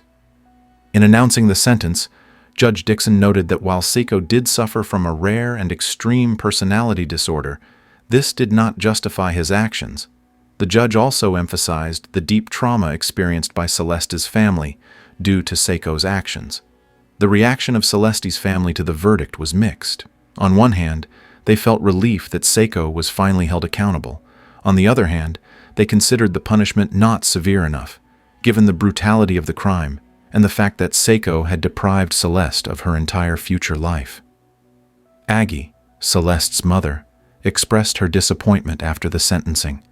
She stated that the court had shown mercy to Seiko, although he had shown no mercy to her daughter.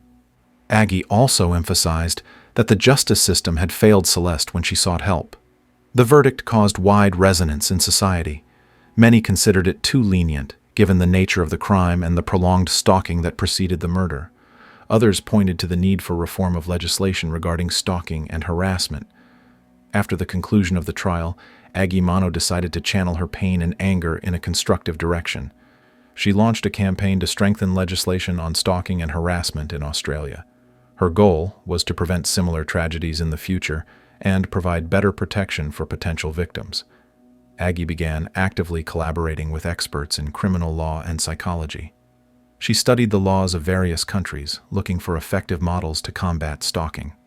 Based on this research, she developed a series of proposals for changes in legislation. One of Aggie's key initiatives was the introduction of electronic monitoring for individuals who had been issued restraining orders. She believed that if Seiko had been under such surveillance after receiving the restraining order, the tragedy could have been prevented. Aggie also insisted on the need for better training of police officers to deal with cases of stalking. She argued that if the police had taken Celeste's first complaints more seriously, the situation could have been brought under control at an early stage. Her efforts caught the attention of the Victorian Law Reform Commission, which in 2021 began an investigation into stalking laws in the state. Aggie presented the commission with 45 recommendations for changes in legislation. However, despite her persistence, the process of change proved to be slow and complex. Many of her proposals were not accepted, which caused Aggie deep disappointment. Nevertheless, she didn't give up, continuing her fight for reforms. Parallel to this activity, Aggie created the Celeste Mano Memorial Foundation. The foundation's purpose was to provide support to victims of stalking and their families, as well as to fund research in the field of stalking prevention. The foundation organized educational programs for schools and universities, teaching young people to recognize signs of dangerous behavior and seek help. Training sessions were also conducted for law enforcement officers, aimed at improving their ability to respond effectively to cases of stalking. The tragic story of Celeste Mano sparked a wide discussion in Australian society about the problem of stalking and the effectiveness of the existing system for protecting victims. Experts from various fields analyzed this case, trying to understand exactly where the system failed and how to prevent similar tragedies in the future. The story of Celeste Mano became a powerful catalyst for changes in public perception of the stalking problem. It showed that even in developed countries, there are serious gaps in the system of protecting victims of stalking, and that these gaps can have fatal consequences.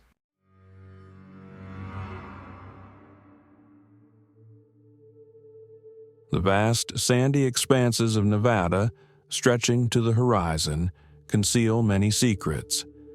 The dry air and scorching sun create a harsh landscape where life seems almost impossible. Yet it is here, amidst this desert silence, that a tragedy unfolded that shook not only the small town of West Wendover, but all of America. In March 2011, this desert became witness to a horrific crime that forever changed the lives of many people. The story of Michaela Costanzo is a tale of friendship, betrayal, and unspeakable cruelty that can lurk even in the quietest corners of our society. West Wendover, located right on the border of Nevada and Utah, seemed like a typical small town where everyone knows each other. Casinos and hotels attracted tourists, but for local residents it was simply a quiet place to raise children. No one could have imagined that a drama would unfold here that would shock the entire country. When 16-year-old Michaela Costanzo disappeared on March 3, 2011, no one could have predicted how it would change the life of an entire city. Her disappearance and subsequent events revealed the dark side of human nature that was hiding behind the facade of ordinary small-town life.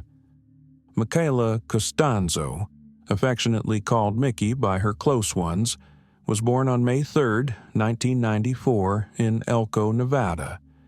She was the youngest of 6 children in the family of Cecilia and Theodore Costanzo, Jr. The family lived in West Wendover, a small town on the border of Nevada and Utah, with a population barely exceeding 4,000 people. West Wendover, like many other Nevada towns, was known for its casinos, steakhouses, and luxurious hotels. However, for Michaela, it was simply her hometown where she grew up surrounded by a loving family. From an early age, the girl stood out for her cheerfulness and activity. Michaela had 2 biological sisters and 3 step-siblings from her mother's previous marriage. Despite the age differences, all the children were friendly with each other, and Mickey, as the youngest, enjoyed special attention and love. She grew up as a cheerful, sociable girl who was always the center of attention. The Costanzo family was very concerned about their children's safety. Even when Michaela was already in high school, her parents insisted on driving her to and from school, although the distance was only about 500 meters. This excessive care sometimes surprised others, but for the Costanzo family, the safety of their children was paramount. From childhood, Michaela showed an interest in learning and sports. She excelled in school and actively participated in various sports. She particularly enjoyed basketball and track and field. This versatility and energy made her popular among her peers. Mickey's childhood was spent in an atmosphere of love and support. Her parents, Cecilia and Theodore, worked in local casinos, providing a stable income for the family. Despite their busy schedules, they always found time for their children, especially for the youngest, Michaela. West Wendover, located in the middle of the desert, seemed like a safe place to raise children. The small town where everyone knew each other created an illusion of security. Michaela's parents, like many other residents of the town, believed that their children were safe in this quiet corner of Nevada. At West Wendover High School, Michaela Costanzo quickly became one of the most popular students. Her academic success was combined with outstanding athletic achievements. Mickey was a member of the school basketball team and track and field team, where she showed remarkable abilities. It was during her school years that Michaela met Cody Patton. Cody, a year older than Mickey, was a tall boy standing at 6 feet 8 inches, known for his love of football and martial arts. They lived in the same housing complex, which fostered the beginning of their friendship. Cody and Michaela quickly found common ground. They were united by their love for sports and an active lifestyle. They often spent time together, playing various games or just talking. This friendship seemed strong and innocent, typical for teenagers their age. In addition to sports, Michaela showed an interest in journalism. She became the editor of the school newspaper, demonstrating her organizational skills and creative potential. These diverse interests made her popular among classmates and teachers. The situation changed when Tony Fratto appeared in Cody's life. Tony, a peer of Michaela's, was the complete opposite of her rival. If Mickey was open and sociable, Tony was known for being reserved and shy. Tony came from a religious Mormon family where marriage at an early age was the norm. Perhaps this influenced her decision to start a serious relationship with Cody, despite their young age. They met at school in 2009, and soon their relationship grew into something more than just a school romance. Cody seemed so in love with Tony that he even agreed to accept her faith. He moved in with the Fratto family, which was an unusual step for a teenager his age. Tony's parents, although concerned about this decision, still accepted Cody, hoping they could positively influence his life. Tony's appearance in Cody's life led to changes in his behavior and relationships with others, especially with Michaela. The friendship between Cody and Mickey, which previously seemed so strong, began to experience tension. Tony was obviously jealous of Cody's longtime friend, which created additional strain in their relationships. With Tony Fratto's appearance in Cody Patton's life, the atmosphere at West Wendover High School began to change. Tony, who had previously been quiet and inconspicuous, now openly showed her dislike for Michaela. Jealousy, which at first seemed unfounded, began to affect the behavior of all three teenagers. Michaela, who had always been friendly and open, began to feel uncomfortable in Tony's presence. Mickey's sisters and friends noticed that Tony often made unpleasant comments about her, calling her offensive names. This led to Michaela distancing herself from Cody, trying to avoid conflicts. Cody's behavior also underwent changes. Friends noticed that he became more aggressive and unpredictable. One incident shocked many. Cody approached Michaela in the school corridor and suddenly made a movement towards her arm. At first, Michaela didn't understand what had happened, but then she discovered that her arm was bleeding. It turned out that Cody had used a box cutter, considering it a joke. This incident became a turning point in the relationship between Michaela and Cody. After this, Mickey decided to limit communication with her former friend as much as possible, restricting herself to formal greetings when they met. Tony seemed satisfied with this turn of events. However, her jealousy did not diminish. In her diary, she often wrote about her fears and insecurities regarding her relationship with Cody. She was afraid that he might leave her for Michaela, despite there being no grounds for such fears. The tension in the relationships between the three teenagers continued to grow. The school community began to notice these changes, but few could have predicted the tragic consequences this would lead to. March 3, 2011 began as a usual school day for Michaela Costanzo. She woke up, had breakfast with her family, and headed to school. On this day, her older sister Christina, who usually drove Michaela to school, was away in Las Vegas with her husband. The school day passed without any notable events. Michaela attended her classes, including track and field practice after school. Usually, she would be picked up after practice, but this time she was supposed to walk home since Christina was absent. Michaela was last seen around 5 p.m. when she was leaving school. According to witnesses, she looked calm and showed no signs that anything was wrong. Michaela had to walk about a mile to her house, a distance she had never covered alone before.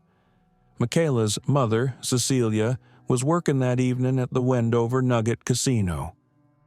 She expected her daughter to call her, as always, to report that she had returned home. When the call didn't come, Cecilia began to worry. Around 6 p.m., Cecilia tried to call Michaela, but her daughter's phone didn't answer. She called again, and this time it seemed that someone declined the call. This was absolutely uncharacteristic for Michaela, who always maintained contact with her family. Worried, Cecilia contacted Christina in Las Vegas, hoping that she might have communicated with Michaela earlier.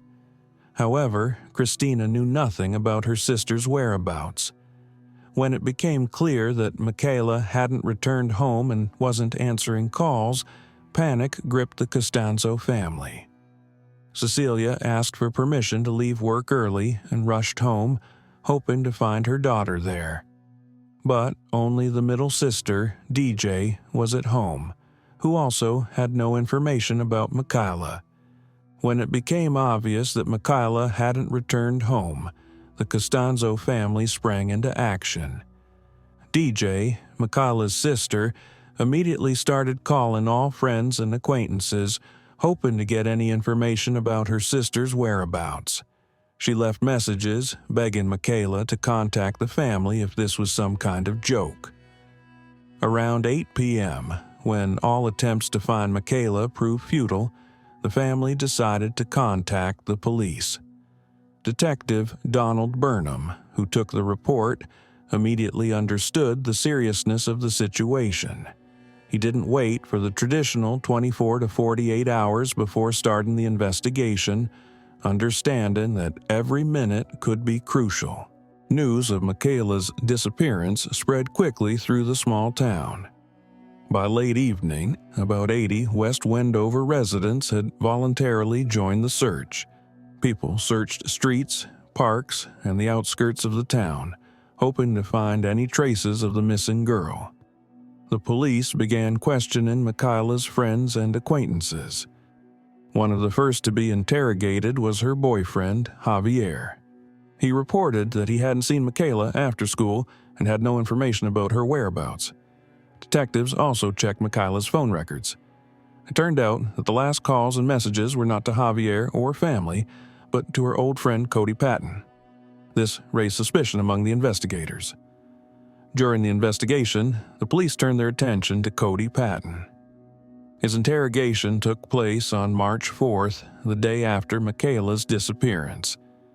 Cody looked tired and depressed, which was initially attributed to his participation in the night searches.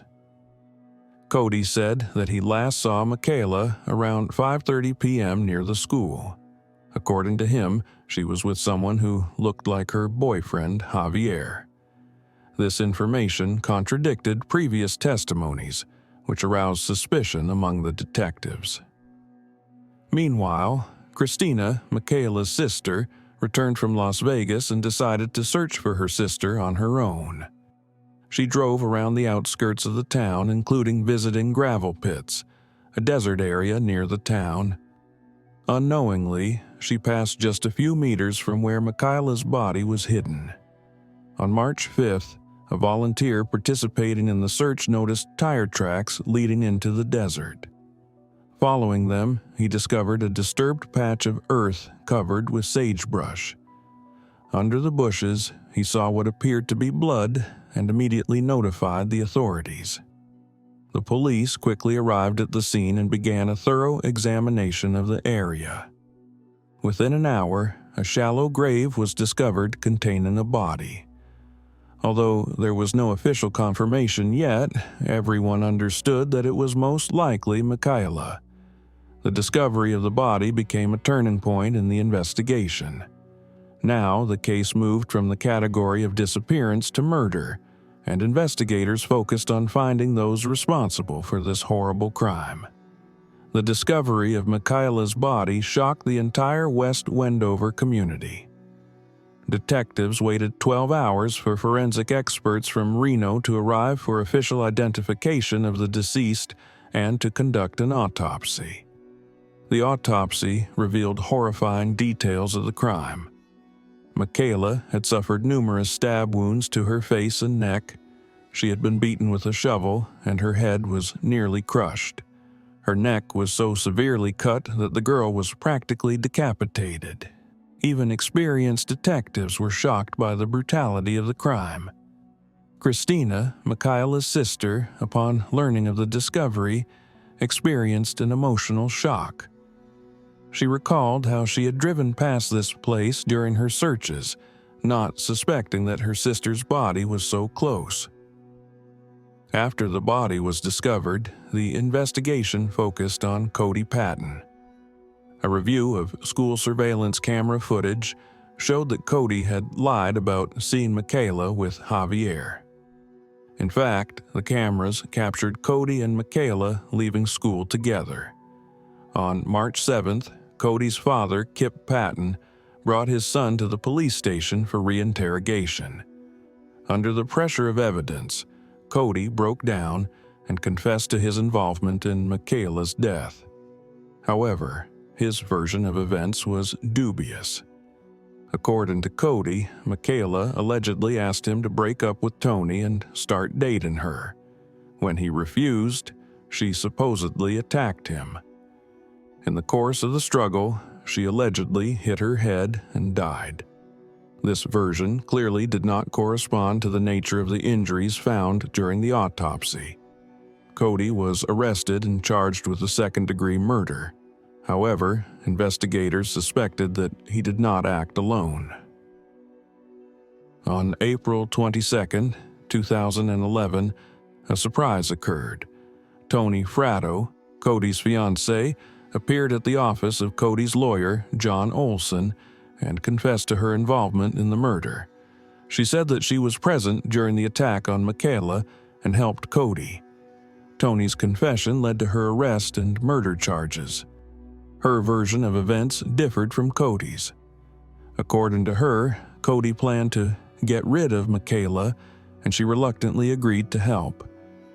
During the investigation, shocking details emerged. Entries were found in Tony's diary that indicated her deep jealousy towards Michaela and fear of losing Cody.